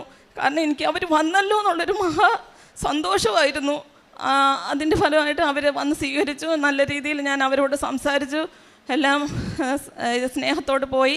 ഇപ്പോഴെന്നെ കണ്ട നല്ല ജീവനാണ്. എവിടെ വെച്ച് കണ്ടാലും എന്നോട് സംസാരിക്കുകയും എൻ്റെ വീട്ടിൽ വരികയും എൻ്റെ കാര്യങ്ങളൊക്കെ അന്വേഷിക്കാറുണ്ട്. അതിന് എൻ്റെ അമ്മ മാതാവിനോട് കോടാനുകോടി നന്ദി പറയുന്നു. രണ്ടാമതായി എൻ്റെ രോഗസൗഖ്യത്തെക്കുറിച്ചാണ് എനിക്ക് സാക്ഷ്യം പറയാനുള്ളത്. എനിക്ക് യൂട്രസിനകത്ത് യൂറിനറി ഇൻഫെക്ഷൻ വന്നിട്ട് യൂട്രസിന് ഇൻഫെക്ഷനായി അത് റിമൂവ് ചെയ്യേണ്ടതായിട്ട് വന്നു. അപ്പോൾ അത് ഇച്ചിരി കോംപ്ലിക്കേഷൻ ആയിരുന്നു. ആദ്യം ഒരു ഡോക്ടറെ ഞങ്ങൾ കാണിച്ചു. ആ ഡോക്ടർ പറഞ്ഞു എനിക്കിത് ചെയ്യാൻ പറ്റത്തില്ല, മെയിൻ ഡോക്ടറെ കൊണ്ട് കാണിക്കുക, ആ കാണിച്ചിട്ട് ഡോക്ടർ എന്താ പറയുന്നതെന്ന് വെച്ചാൽ അതുപോലെ ചെയ്യാം എന്ന് പറഞ്ഞു. അങ്ങനെ ഞാൻ വേറൊരു ഡോക്ടറെ കാണിച്ചു. ആ ഹോസ്പിറ്റലിൽ തന്നെയുള്ള മെയിൻ ഡോക്ടറാണ്. ആ ഡോക്ടറെ കാണിച്ചു. ഡോക്ടർ പറഞ്ഞു പേടിക്കണ്ട, ദൈവത്തിനെ വിളിച്ച് പ്രാർത്ഥിക്കുക എന്ന് പറഞ്ഞു. അങ്ങനെ എൻ്റെ യൂട്രസ് ഒരു കുഴപ്പം കൂടാതെ റിമൂവ് ചെയ്യാൻ പറ്റി. അതിനുശേഷം ഞാൻ സുഖമായിട്ട് റിമൂവ് ചെയ്യുന്നതിന് മുമ്പ്, ഞാൻ ഓപ്പറേഷന് പോകുന്നതിന് മുമ്പ് ഇവിടെ വന്ന് ജോസഫ് അച്ഛനെ കണ്ടു കയ്യൊപ്പ് ശുശ്രൂഷ നേടിയിരുന്നു. അതിൻ്റെ ഫലമായിട്ട് എനിക്ക് അതിൽ നിന്ന് ഒരു കുഴപ്പവും ഉണ്ടായില്ല. പക്ഷേ ഞാൻ ഓപ്പറേഷൻ കഴിഞ്ഞ് വീട്ടിൽ വന്നു 1 മാസമായപ്പോഴത്തേക്കും എനിക്ക് നടക്കാൻ ഒരു ബുദ്ധിമുട്ട് വന്നു പറഞ്ഞാൽ എൻ്റെ കാലിൻ്റെ മുട്ടിനൊരു വേദന വന്ന് അത് സന്ധ്യയ്ക്ക് വേദന തുടങ്ങി. ഒരു രാത്രി 10 മണി ആയപ്പോഴത്തേക്കും നീര് കയറി ഒട്ടും എനിക്ക് കാല് താത്ത് വെക്കാനോ ബാത്റൂമിലൊന്ന് പോകാൻ പോലും പറ്റത്തില്ലായിരുന്നു. അങ്ങനെ ഞങ്ങൾ വീണ്ടും എൻ്റെ യൂട്രസ് റിമൂവ് ചെയ്ത ഹോസ്പിറ്റലിൽ തന്നെ ഡോക്ടറെ കൊണ്ട് കാണിച്ചു. ആ ഡോക്ടർ പറഞ്ഞ് ഇത് റിമൂവ് ചെയ്തെന്നുള്ള അല്ലാതെ എന്തോ ഇൻഫെക്ഷൻ ആയതാണ്, നിങ്ങൾ വേറെ ഓർത്തോയെ കാണിക്കാൻ പറഞ്ഞു. ഓർത്തോയെ കാണിച്ചപ്പോൾ ഡോക്ടർ എക്സ്റേ എടുത്തു. എന്നോട് പറഞ്ഞു കാലിടിക്കുകയോ വീഴുകയോ വല്ലതും ചെയ്തോ എന്ന് ചോദിച്ചു. ഞാൻ പറഞ്ഞു ഇല്ല, എങ്ങും വീണിട്ടുമൊന്നുമില്ല എന്ന് പറഞ്ഞു. പക്ഷേ എക്സ്റേയിൽ ഒരു പൊട്ടലോ ചതവോ അങ്ങനെ ഒന്നുമില്ല. പക്ഷേ വേദന കൊണ്ട് എനിക്ക് പറ്റുന്നില്ലായിരുന്നു, നിൽക്കാൻ പോലും പറ്റുന്നില്ല. അപ്പോൾ അവർ പറഞ്ഞു മുട്ടിൽ നിന്ന് ഇത് ഫ്ലൂയിഡ് കുത്തിയെടുത്ത് കൾച്ചർ ചെയ്യണമെന്ന് പറഞ്ഞു. കൾച്ചർ ചെയ്തതിനകത്തും ഒരു കുഴപ്പമില്ല. അപ്പോൾ ഞാൻ അമ്മമാനോട് അവിടെ നിന്നും പ്രാർത്ഥിച്ചു, മാതാവേ കൾച്ചർ ചെയ്യുന്നതിനകത്ത് ഒരു കുഴപ്പവും ഉണ്ടാവാൻ പാടല്ലേ മാതാവേ, ഈ ഉള്ള കാശ് ഞങ്ങൾക്ക് നിവൃത്തിയില്ല, ആ ഉള്ള കാശ് എൻ്റെ ഓപ്പറേഷനുമൊക്കെ കഴിഞ്ഞതാണ്, ഇനി ഒരു അസുഖം വന്നാൽ ഞങ്ങൾക്കത് താങ്ങാൻ പറ്റത്തില്ലേ മാതാവേ എന്ന് പറഞ്ഞു. അങ്ങനെ കൾച്ചർ ചെയ്തതിനകത്ത് യാതൊരു കുഴപ്പവും ഉണ്ടായിരുന്നില്ല. ESR കൂടുതലാണ്, ഈ മരുന്ന് കഴിച്ചാൽ മതി മാറും എന്ന് പറഞ്ഞാണ് ഡോക്ടറിനെ വീട്ടിലേക്ക് അയച്ചത്. അതിന് 12 ദിവസം കഴിഞ്ഞപ്പോഴത്തേക്ക് വീണ്ടും മുട്ടിന് നീര് കയറിക്കൊണ്ടു വേദനയായി, ഒട്ടും കാല് കുത്താൻ പറ്റാതെയായി. അപ്പോൾ വേറെ അടുത്തുള്ള ഒരു ഹോസ്പിറ്റലിൽ കൊണ്ട് കാണിച്ചു. അപ്പോൾ ഡോക്ടർ പറഞ്ഞത് കാലിന് പഴുപ്പ് കയറിയിട്ടുണ്ട്, ഇയാൾ എത്രയും പെട്ടെന്ന് ഇന്ന് തന്നെ ഓപ്പറേഷൻ ചെയ്താൽ അത്രയും നല്ലത്, അല്ലെങ്കിൽ ഇയാളുടെ ബ്രെയിൻ ഇത് ബാധിക്കും, എത്രയും പെട്ടെന്ന് തിരുവനന്തപുരം മെഡിക്കൽ കോളേജിൽ തന്നെ പോകണം എന്ന് പറഞ്ഞു. അതല്ലെങ്കിൽ ഏതെങ്കിലും പ്രൈവറ്റ് ഹോസ്പിറ്റലിൽ കൊണ്ടുപോയി ഇന്ന് തന്നെ ഓപ്പറേഷൻ ചെയ്യണം എന്ന് പറഞ്ഞു. അങ്ങനെ ഞങ്ങൾ കൊല്ലത്തുള്ള ഒരു ഹോസ്പിറ്റലിൽ കാണിച്ച് അന്ന് രാത്രി തന്നെ അവിടെയും ഇതുപോലെ ഫ്ലൂയിഡ് കുത്തിയെടുത്ത് എല്ലാം കഴിഞ്ഞിട്ട് രാത്രി തന്നെ ഓപ്പറേഷൻ ചെയ്ത് ഒരു 5 ദിവസം ഞാൻ അവിടെ അഡ്മിറ്റായിരുന്നു. അതിനുശേഷം എന്നെ വീട്ടിലേക്ക് അയച്ചെങ്കിലും എൻ്റെ കാല് താഴെ കുത്താനോ സ്ട്രെച്ചറിൽ കിടത്തി തന്നെയാണ് വണ്ടിക്കകത്ത് കയറ്റിയതും എല്ലാം കൊണ്ടുവന്നതും ഒക്കെ. എൻ്റെ വീട്ടിൽ വന്നിട്ടും എനിക്ക് ബാത്റൂമിലും ഒന്നും പോകാൻ പറ്റത്തില്ല, കിടന്നതാണ് എൻ്റെ കാര്യങ്ങളെല്ലാം സാധിച്ചത്. അങ്ങനെ കുറേ 1 മാസമായി 2 മാസമായി എനിക്ക് നടക്കാൻ പറ്റുന്നില്ല, കാല് താഴോട്ടൊന്ന് കുനിച്ചിടാൻ പോലും പറ്റുന്നില്ല. അങ്ങനെ ഞാൻ നിരന്തരം അമ്മയോട് പ്രാർത്ഥിച്ചുകൊണ്ടേയിരുന്നു. എൻ്റെ യേശുവപ്പനും അമ്മയും അപ്പോൾ തന്നെ ഞാൻ ഉടമ്പടി ഉപ്പും തൈലവും എൻ്റെ കാലിൽ പൂശുകയും, വേദന കൊണ്ട് ഞാൻ ഉറങ്ങാറില്ലായിരുന്നു. അങ്ങനെ ഞാൻ ഉപ്പും തേനും ഒക്കെ എൻ്റെ കാലിൽ ഇടുകയും അമ്മയോട് നിരന്തരമായി പ്രാർത്ഥിച്ചു കൊണ്ടിരുന്നു. അങ്ങനെ പ്രാർത്ഥിച്ചു കൊണ്ടിരുന്നതിന് ശേഷം ഒരു ദിവസം ഇതുപോലെ എൻ്റെ മെമ്പറോട് പറഞ്ഞു എനിക്ക് ഒരു വാക്കർ വേണമായിരുന്നു, എനിക്കൊന്ന് നടന്നു നോക്കണമെന്ന് പറഞ്ഞു. അങ്ങനെ എൻ്റെ മെമ്പർ വഴി എനിക്കൊരു വാക്കർ കൊണ്ട് തന്നു. ഞാനത് അതിൽ പിടിച്ചു പിച്ച നടന്ന് എൻ്റെ ബാത്റൂമിൽ പോയി കാര്യങ്ങൾ സാധിക്കാനായിട്ട് എനിക്ക് പറ്റി.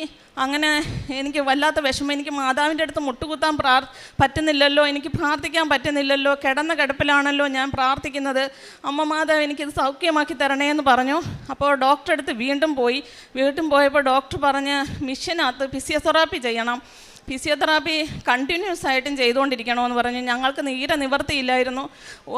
ഞങ്ങളുടെ ക്ലബ്ബിൽ, അടുത്തുള്ള ക്ലബ്ബിലുകാർ പിള്ളേരാണ് പൈസ പിരിച്ച് എൻ്റെ ഓപ്പറേഷൻ്റെ കാര്യത്തിനായാലും മറ്റുള്ള ഹോസ്പിറ്റൽ പോക്കിൻ്റെ കാര്യത്തിനായാലും എല്ലാം പൈസ പിരിച്ചാണ്. അവരുടെ നല്ല മനസ്സിന് ഞാൻ അമ്മ മാതാവിനും യേശുവപ്പനോടും കോടാനുകോടി നന്ദി പറയുന്നു.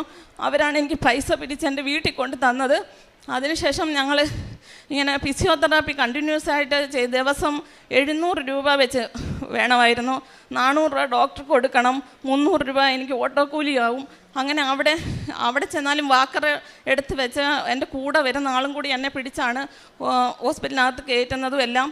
അങ്ങനെ ഫിസിയോതെറാപ്പി ചെയ്ത് മെഷീനകത്തൊരു 30% ഒന്ന് ചരിക്കാൻ പറ്റും എന്നത് മാത്രമേ ആയിട്ടുള്ളൂ. 22 ദിവസം ഞങ്ങൾ ചെയ്തു, ഒരു മാറ്റവും കാണുന്നില്ല. മെഷീനകത്തുനിന്ന് കാലെടുത്ത് കഴിയുമ്പോൾ കാലൊരു ശകലവും വഴങ്ങുന്നേ ഇല്ല. അങ്ങനെ ആ ഫിസിയോതെറാപ്പി ഡോക്ടർ പറഞ്ഞത്, ഇയാൾ വേറൊരു ഡോക്ടറെ കാണിര്, എന്തോ ഓപ്പറേഷൻ ചെയ്തതിനകത്ത് കുഴപ്പമുണ്ട്, ഇയാൾ മറ്റൊരു ഡോക്ടറെ കാണിക്കുക എന്ന് പറഞ്ഞു. അതും പ്രകാരം ഞങ്ങൾ വേറൊരു ഡോക്ടർ, ആദ്യം എന്നെ ഹോസ്പിറ്റലിലോട്ട് വിട്ട ഡോക്ടറെ പോയി കണ്ടു. ആ ഡോക്ടർ പറഞ്ഞ് എക്സ്റേ എടുത്തുകൊണ്ട് വരാൻ പറഞ്ഞു. എക്സ്റേ എടുത്തുകൊണ്ട് വന്നപ്പം അതിൽ കുഴപ്പമൊന്നുമില്ല, പക്ഷേ ഫിസിയോതെറാപ്പി ചെയ്യാതെ ഇത് മാറില്ല, ഇയാളുടെ കാല് വഴങ്ങില്ല എന്ന് പറഞ്ഞു. ഞാൻ പറഞ്ഞു അങ്ങനെ അത് കേട്ടുകൊണ്ട് വിഷമിച്ചാണ് ഞാൻ വീട്ടിലോട്ട് വന്നത്. വീട്ടിൽ വന്ന് എൻ്റെ ഹസ്ബൻഡിനോട് പറഞ്ഞപ്പോൾ ഹസ്ബൻഡ് പറഞ്ഞു, എത്ര പൈസ ആയാലും നമുക്ക് എങ്ങനെയെങ്കിലും ഇത് ചെയ്യാതെ പറ്റില്ലല്ലോ, നിനക്ക് എണീറ്റ് നടക്കണ്ടേ, നിൻ്റെ സ്വന്തം കാര്യങ്ങൾ നിനക്ക് നോക്കണ്ടേ എന്ന് പറഞ്ഞു. ഞാൻ പറഞ്ഞു, അണ്ണാ നമ്മളിനി എവിടെ നിന്ന് കാശ് മേടിക്കും, നമ്മളിപ്പോൾ തന്നെ ഒത്തിരിയും കടമാണ്, അതിൻ്റെ കൂടെ ഇനി എവിടെ നിന്ന് നമ്മൾ മേടിക്കുന്നത്, സഹായിക്കാനുള്ളവരൊക്കെ നമ്മളെ സഹായിച്ചു കഴിഞ്ഞു, ഇനി എന്ത് ചെയ്യുമെന്ന് പറഞ്ഞു. ഒരു കാര്യം ചെയ്യാൻ, എൻ്റെ അമ്മ മാതാവിൽ ഞാൻ ഉറച്ച് വിശ്വസിക്കുന്നു, എൻ്റെ അമ്മ മാതാവിൽ യേശുവപ്പലും ഞാൻ ഉറച്ച് വിശ്വസിക്കുന്നു. എൻ്റെ അമ്മ മാതാവ് യേശുവപ്പത് ഇത് മാറ്റി തരുന്നെങ്കിൽ മാറ്റി തന്നോട്ടെ എന്ന് ഞാൻ ഉറച്ച് വിശ്വസിച്ചുകൊണ്ട് എൻ്റെ അമ്മ മാതാവിൻ്റെ തൈലം ഞാൻ എന്നും കുരിശ് വരച്ച് എൻ്റെ മേൽ, ഞാൻ അന്നേരം കസേരയിലിരുന്നാണ് പ്രാർത്ഥിക്കുന്നത്, ചിലപ്പോൾ നിന്ന് പ്രാർത്ഥിക്കാറുണ്ട്. എന്നിട്ട് കുരിശ് വരച്ച് ഞാൻ പ്രാർത്ഥിച്ചു, അമ്മ മാതാവേ എൻ്റെ മുട്ടുകാല് മടക്കി തരണേ, എന്നിട്ട് എനിക്ക് അമ്മയുടെ മുമ്പിൽ മുട്ടുകുത്തി പ്രാർത്ഥിക്കണേ, എനിക്ക് കൃപാസനത്തിൽ വരണം, അമ്മ എന്നെ അനുഗ്രഹിക്കണേ എന്ന് പറഞ്ഞു. അതിൻ്റെ ഫലമായി ഓരോ ദിവസവും ഞാൻ തൈലം തേക്കുന്നതിൻ്റെ ഫലമായി എൻ്റെ കാലിന് ഓരോ മാറ്റങ്ങൾ വന്നു. അപ്പോൾ ഞാൻ നേർച്ചയായിട്ട് പറഞ്ഞിരുന്നു, ഞാൻ ആൾത്താരയുടെ ഫ്രണ്ട് വരെ ഇഴഞ്ഞു വന്നുകൊള്ളാമെന്ന് പറഞ്ഞു. അതിന് ഞാൻ സാധിച്ചു. എൻ്റെ അമ്മ മാതാവിൻ്റെ യേശുവപ്പൻ്റെ മുമ്പിൽ ഞാൻ ഇഴഞ്ഞു വന്നു, എനിക്കൊരു കുഴപ്പവും ഇല്ല. ഞാൻ അതിന് പ്രാർത്ഥിച്ചു. അത് കഴിഞ്ഞ് ഞാൻ ഇവിടെ ആദ്യമായിട്ട് എൻ്റെ ഓപ്പറേഷൻ കഴിഞ്ഞിട്ട് ഞാൻ യാത്ര ചെയ്യുന്നത് കൃപാസനത്തിലോട്ടാണ്. കൃപാസനത്തിൽ വന്ന് ഇവിടെ ഞാൻ ഒറ്റക്കാല്, എൻ്റെ ഇടതുകാല് മുട്ടുകുത്തി വലതുകാല് പുറകിലോട്ട് വലിച്ചിട്ടിട്ടാണ് ഞാൻ ഇരുന്നത്. എന്നിട്ട് എന്നെ വലതുകാലം ഞാൻ വലിച്ച് മുന്നോട്ട് വെക്കാൻ നോക്കിയിട്ട് പറ്റിയില്ല. അപ്പം ഞാൻ അമ്മയോട് കരഞ്ഞു പ്രാർത്ഥിച്ചു, അമ്മ മാതാവേ ഇനി ഞാൻ വരുമ്പോൾ എൻ്റെ കാലിന് നീ മടക്കി തരണേ എന്ന് പറഞ്ഞു.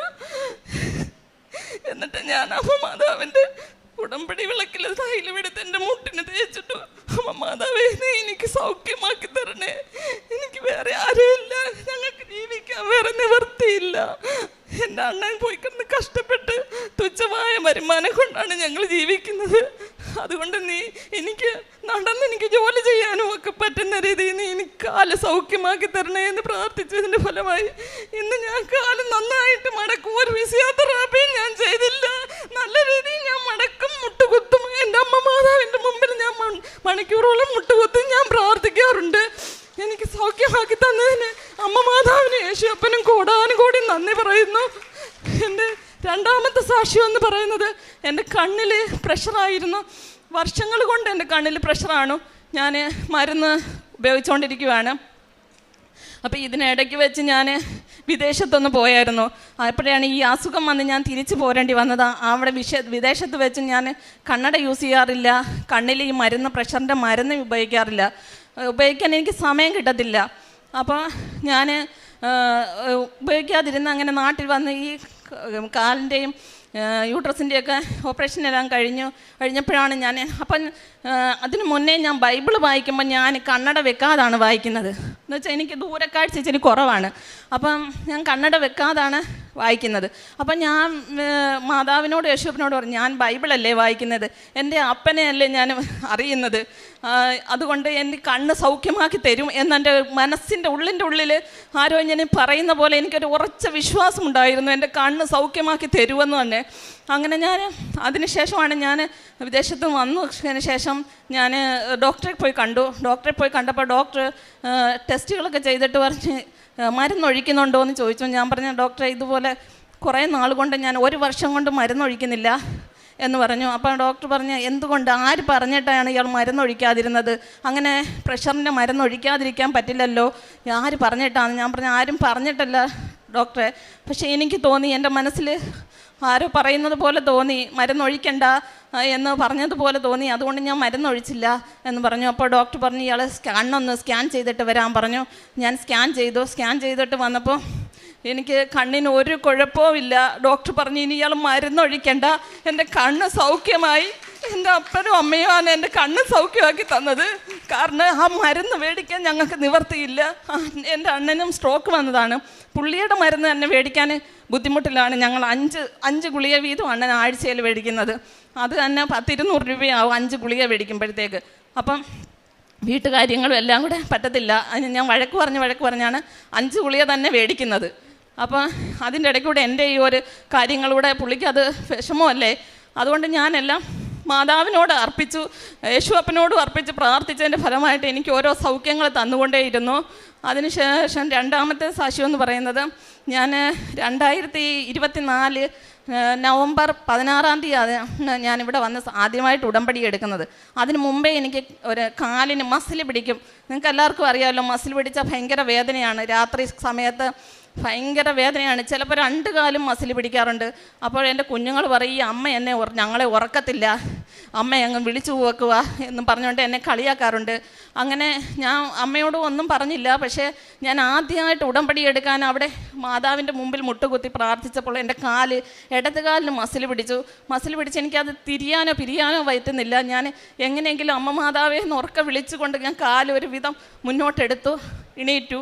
പക്ഷേ അവിടെ വെച്ച് മാറിയ ആ മാറ്റം ഇന്ന് ഇതുവരെയും എൻ്റെ കാലിന് മസിൽ പിടിച്ചിട്ടില്ല. എത്ര തണുപ്പടിച്ചിട്ടും എനിക്കൊരു പ്രശ്നവും ഇല്ല. 2 കാലിലെയും മസിൽ പിടുത്തം എനിക്ക് മാറ്റി കിട്ടി. പിന്നെ അതുപോലെ തന്നെ എൻ്റെ മോൻ്റെ കാര്യമാണ്. അവന് 10ാം ക്ലാസ്സിൽ ആവറേജ് മാർക്ക്, നന്നായിട്ട് പഠിക്കത്തൊന്നുമില്ല, ആവറേജ് മാർക്കേ ഉള്ളായിരുന്നു. അതിൻ്റെ കൂടെ ഞാനും വിദേശത്തായി പോയി. അപ്പോൾ ഞാൻ പഠിക്കാൻ വിളിക്കാനോ ഒന്നും എനിക്ക് ഭയങ്കര വിഷമമായിരുന്നു. ഞാൻ അവിടെ ഇരുന്ന് പ്രാർത്ഥിച്ചു. അമ്മ മാതാവിനോട് കൊന്ത എപ്പോഴും ചൊല്ലാറുണ്ട്. അപ്പോൾ അവിടെ ജോലിയിലാണെങ്കിലും ഞാൻ എപ്പോഴും കൊന്ത ചൊല്ലാറുണ്ട്. അങ്ങനെ കൊന്ത ചൊല്ലി അപ്പോൾ ഞാൻ മാതാവിനോട് പറഞ്ഞു, മാതാവേ, എൻ്റെ മോൻ ഒരു 90% മാർക്ക് തന്ന് എൻ്റെ കുഞ്ഞിനെ വിജയിപ്പിക്കണമേ മാതാവേ. എൻ്റെ കുഞ്ഞിനെ ഒന്ന് വിളിച്ചുണർത്താനോ അവനെ പഠിപ്പിക്കാനോ ഒന്ന് പറയാൻ പോലും ആരുമില്ല. അതുകൊണ്ട് നീ വേണം എല്ലാ കാര്യങ്ങളും അവന് ചെയ്തു കൊടുക്കാൻ. ഒരു 90% മാർക്ക് തന്ന് എൻ്റെ കുഞ്ഞിനെ വിജയിപ്പിക്കണമേ എന്ന് പറഞ്ഞു. അവനൊരു 92% മാർക്ക് കൊടുത്ത് അമ്മ മാതാവ് അവന് വിജയം കൊടുത്തു. മാതാവിനും അമ്മയ്ക്കും യേശുവപ്പനും കോടാനുകോടി നന്ദി പറയുന്നു. പിന്നെ എൻ്റെ പ്രേക്ഷിത വേലയെന്ന് പറഞ്ഞാൽ ഞാൻ ഇവിടുന്ന് പത്രം വാങ്ങിച്ച് ഈ കാല് വയ്യാതിരുന്ന സമയത്തും ഞാൻ കൊല്ലം കളക്ടറേറ്റിൻ്റെ അടുത്തുനിന്ന് നടന്ന് ആ പെരുവെയിലത്ത് നടന്ന് കയ്യട്ടി യേശുവിടെ പള്ളിയുണ്ട് അവിടെ പോകാൻ എനിക്ക് ഭയങ്കര ഇഷ്ടമാണ്. അപ്പോൾ ഞാൻ അവിടെ കുർബാനയ്ക്ക് പോകാറുണ്ട് വെള്ളിയാഴ്ച തോറും. അപ്പോൾ അവിടെ പോകുമ്പോൾ ഞാൻ ഇവിടുന്ന് ബസ്സിൽ ഇറങ്ങി പത്രം എല്ലാം എൻ്റെ ബാഗിനകത്തുനിന്ന് ഫുള്ള് എടുത്ത് എൻ്റെ കയ്യിൽ പിടിച്ചിട്ട് ഞാൻ ഓരോരുത്തർക്കും വീട്ടിൽ വെച്ച് കുരിശ് വരച്ച് തൈലം പുരട്ടി വിശ്വാസപ്രമാണം ചൊല്ലിയാണ്. അതുപോലെ വചനം, അതിനകത്ത് ഒരു വചനം എഴുതിയിട്ടാണ് ഞാൻ കൊണ്ടുവന്ന് കൊടുക്കുന്നത്. ഞാൻ അവിടെ നിന്ന് നടന്ന് പള്ളിയുടെ അടുത്ത് വരെ കൊടുക്കും. പിന്നെ ബാലൻസ് വരുന്ന പത്രം എൻ്റെ ബാഗിനകത്താക്കി വെച്ചിട്ട് ഞാൻ കുർബാന കൂടിയിട്ട്, പക്ഷേ എനിക്ക് അവിടെ നിന്ന് പള്ളിയിൽ നിന്ന് ഇറങ്ങാനുള്ള മനസ്സ് തോന്നതേ ഇല്ല. എത്ര സമയം വേണമെങ്കിലും എനിക്ക് അവിടെ ഇരിക്കാനാണ് എൻ്റെ ആഗ്രഹം. അവിടെ എനിക്ക് മുട്ടുകുത്താനും ഒന്നും പറ്റില്ല. അവിടെ ബെഞ്ചിലിരുന്നാണ് ഞാൻ കുർബാന കൂടാറുണ്ടത്. പിന്നെ എനിക്ക് മുട്ടുകുത്താനും പറ്റി. ആൾക്കാരുടെ ഫ്രണ്ട് വിറച്ച് നിന്ന് ദിവ്യകാരുണ്യം കണ്ട് പ്രാർത്ഥിക്കാൻ എനിക്ക് സൗഖ്യം തന്നു. മാതാവിനും യേശുവപ്പനും കോടാനും കൂടി നന്ദി പറയുന്നു. അതുപോലെ പ്രേക്ഷിത വേല പത്രം ഞാൻ അവിടുന്ന് ഇറങ്ങിയതിന് ശേഷം ഹോസ്പിറ്റലുകളിൽ ചെന്ന് അവരോട് എൻ്റെ കാലിൻ്റെ സൗഖ്യവും ഞാൻ എൻ്റെ കാല് കാണിച്ചാണ് എല്ലാവരോടും കാര്യങ്ങൾ പറഞ്ഞ് അവരെ മനസ്സിലാക്കിയിട്ടാണ് പത്രം കൊടുക്കാറുള്ളത്. അതുപോലെ പറയും, നിങ്ങൾ ആരും ഈ പത്രം വലിച്ചു കീറല്ലേ, നിങ്ങൾ ഉപേക്ഷിക്കുകയും ചെയ്യരുതേ, നിങ്ങൾ അങ്ങനെയാണെങ്കിൽ എൻ്റെ കയ്യിൽ നിന്ന് മേടിക്കരുത്, ഇത് അർഹതപ്പെട്ടവർക്ക് കൈ കിട്ടട്ടെ എന്ന് പറഞ്ഞാണ് ഞാൻ കൊടുക്കുന്നത്. പിന്നെ അഗതി മന്ദിരത്തിൽ പോയി അമ്മമാരെ കണ്ട് അവർക്ക് സാധനങ്ങളൊക്കെ വാങ്ങിച്ച് കൊടുക്കാറുണ്ട്. പക്ഷെ കൂടുതൽ കാരുണ്യ പ്രവൃത്തി ചെയ്യാൻ പറ്റുന്നില്ലല്ലോ എന്നുള്ളൊരു വിഷമം എൻ്റെ അമ്മ മാതാവിനോട് ഞാൻ എപ്പോഴും പറഞ്ഞുകൊണ്ടിരുന്നു. ഞാൻ എന്നും ഡെയിലി ബ്രെഡ് പ്രാർത്ഥിക്കുമ്പോഴും സന്ധ്യാനേരത്ത് പ്രാർത്ഥിക്കുമ്പോഴും ഞാൻ അമ്മ മാതാവിനോട് ഒന്നേ പറയാറുള്ളൂ, അമ്മയുടെ പ്രത്യക്ഷീകരണത്തിൻ്റെ സ്ഥിരം സാക്ഷികളാക്കി ഞങ്ങളെ ഉയർത്തണമേ മാതാവി എന്ന് പറയാറുണ്ട്. അതുപോലെ എൻ്റെ മരണം വരെ എൻ്റെ ജീവിത ഉടമ്പടിയിൽ തന്നെ ജീവിക്കണേ ഞങ്ങളെ അനുഗ്രഹിക്കാറുണ്ട്, അങ്ങനെ പറയാറുണ്ട്. പിന്നെ കാരുണ്യപ്രവൃത്തിയും പ്രേക്ഷിത വലം ചെയ്യാൻ അമ്മയെ അനുഗ്രഹിക്കണം, ഞങ്ങളെ അനുഗ്രഹിച്ച് അതിനുള്ള കാര്യങ്ങൾ ചെയ്ത് അതിൻ്റെ ഫലമായിട്ട് എനിക്കിപ്പോൾ ഒരു ചെറിയ ജോലി ഒരാഴ്ചയായോളം ഞാൻ കയറിയിട്ട് അങ്ങനെ ഒരു ചെറിയ ജോലിക്ക് ഞാൻ പോന്നു. അമ്മ മാതാവ് അതും എനിക്ക് തന്നു. ആ ജോലിയിൽ ഞാൻ ഇവിടെ കസേരയിട്ട് ഇരുന്ന് കഴിഞ്ഞ് ഞാൻ ഫ്രണ്ടിൽ നോക്കുന്ന മതിലിൽ സിമെൻറ്റ് കട്ട കൊണ്ടാണ് കെട്ടിയിരിക്കുന്നത്, അത് തേച്ചിട്ട് ഒന്നുമില്ല. പക്ഷെ ഞാൻ നോക്കുന്നത് എൻ്റെ അമ്മ മാതാവിൻ്റെ ഇതേ രൂപം തന്നെ ആ മതിലിൽ ഇങ്ങനെ കാണാം. എന്നിട്ട് എൻ്റെ അമ്മയുടെ വലതുവശത്ത് യേശു അപ്പൻ്റെ തലഭാഗം വരെയുള്ളത് എനിക്ക് നല്ല വ്യക്തമായിട്ട് കാണാം. അപ്പോൾ അവിടെ ഇരുന്ന് ഞാൻ കൊന്തം ചൊല്ലുമ്പോഴും ബൈബിൾ വായിക്കുമ്പോഴും ഇതെല്ലാം എൻ്റെ ബാഗിലിട്ടുകൊണ്ടാണ് ഞാൻ പോകുന്നത്.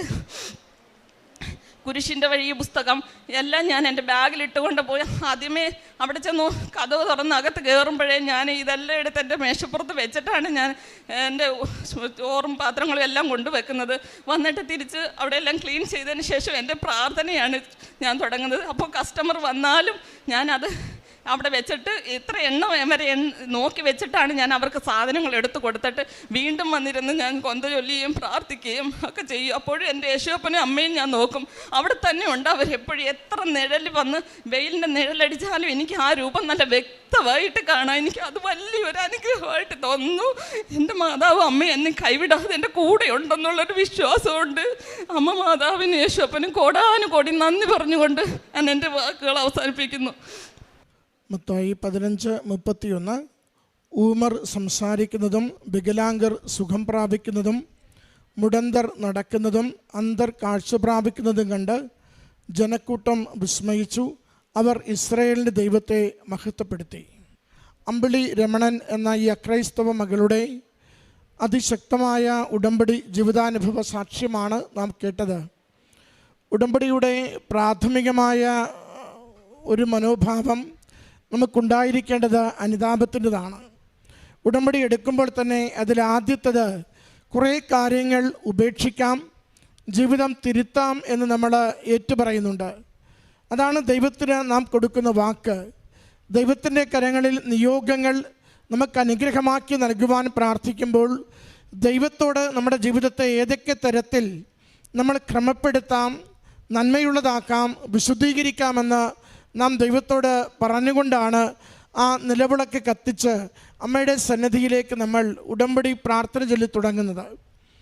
ഓർക്കേണ്ടത്, സഹോദരി പറയുന്നുണ്ട്, സഹോദരനുമായി ഉണ്ടായിരുന്ന ഒരു പിണക്കം അത് വല്ലാതെ തന്നെ ബാധിക്കുകയും മാറുന്നതിന് വേണ്ടി ഏറെ ആഗ്രഹിക്കുകയും ഉടമ്പടി ജീവിതത്തിലേക്ക് വന്നതിന് ശേഷം അത് ആ പിണക്കം മാറി വളരെ ഇഴയെടുപ്പമുള്ള സഹോദരിയുമുള്ള ബന്ധത്തിലേക്ക് വീണ്ടും വന്നു ചേരുവാൻ സാധിച്ചുവെന്നത് ഏറ്റവും വലിയ അനുഗ്രഹമായി ആദ്യം സൂചിപ്പിച്ചു.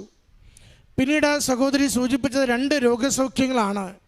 ഒന്ന് കാലിന് കിട്ടിയ ചലനശേഷിയും പൂർവ്വ ആരോഗ്യവും, അതോടൊപ്പം കണ്ണിനുണ്ടായിരുന്ന പ്രഷറിൻ്റെ രോഗം മാറിക്കിട്ടിയതും. വിശദമായി തന്നെ കടന്നുപോയ പ്രതിസന്ധികളും പീഡാസഹനങ്ങളും ചികിത്സാ ചെലവുകളും ഒക്കെ സഹോദരി സൂചിപ്പിച്ചു. പ്രിയമുള്ളവരെ, ദൈവത്തിനൊന്നും അസാധ്യമല്ല.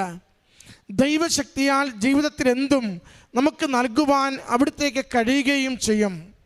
ഈ മകള് തൻ്റെ വാക്കുകൾ കൊണ്ട് പറയുന്നുണ്ട്, ജപമാല ചൊല്ലുവാൻ, വചനം വായിക്കുവാൻ, കുർബാന കൂടുവാൻ, എത്ര നേരം വേണമെങ്കിലും പള്ളിയിലിരുന്ന് പ്രാർത്ഥിക്കുവാൻ തനിക്കുള്ള തീഷ്ണതയെക്കുറിച്ച്.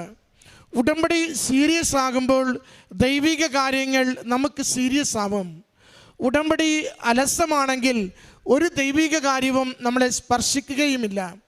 അതുകൊണ്ട് ഉടമ്പടിയുടെ ഫലസിദ്ധി ദൈവത്തോടുള്ള വിശ്വസ്തതയെ ആശ്രയിച്ചാണ് നമുക്കിരിക്കുന്നത്.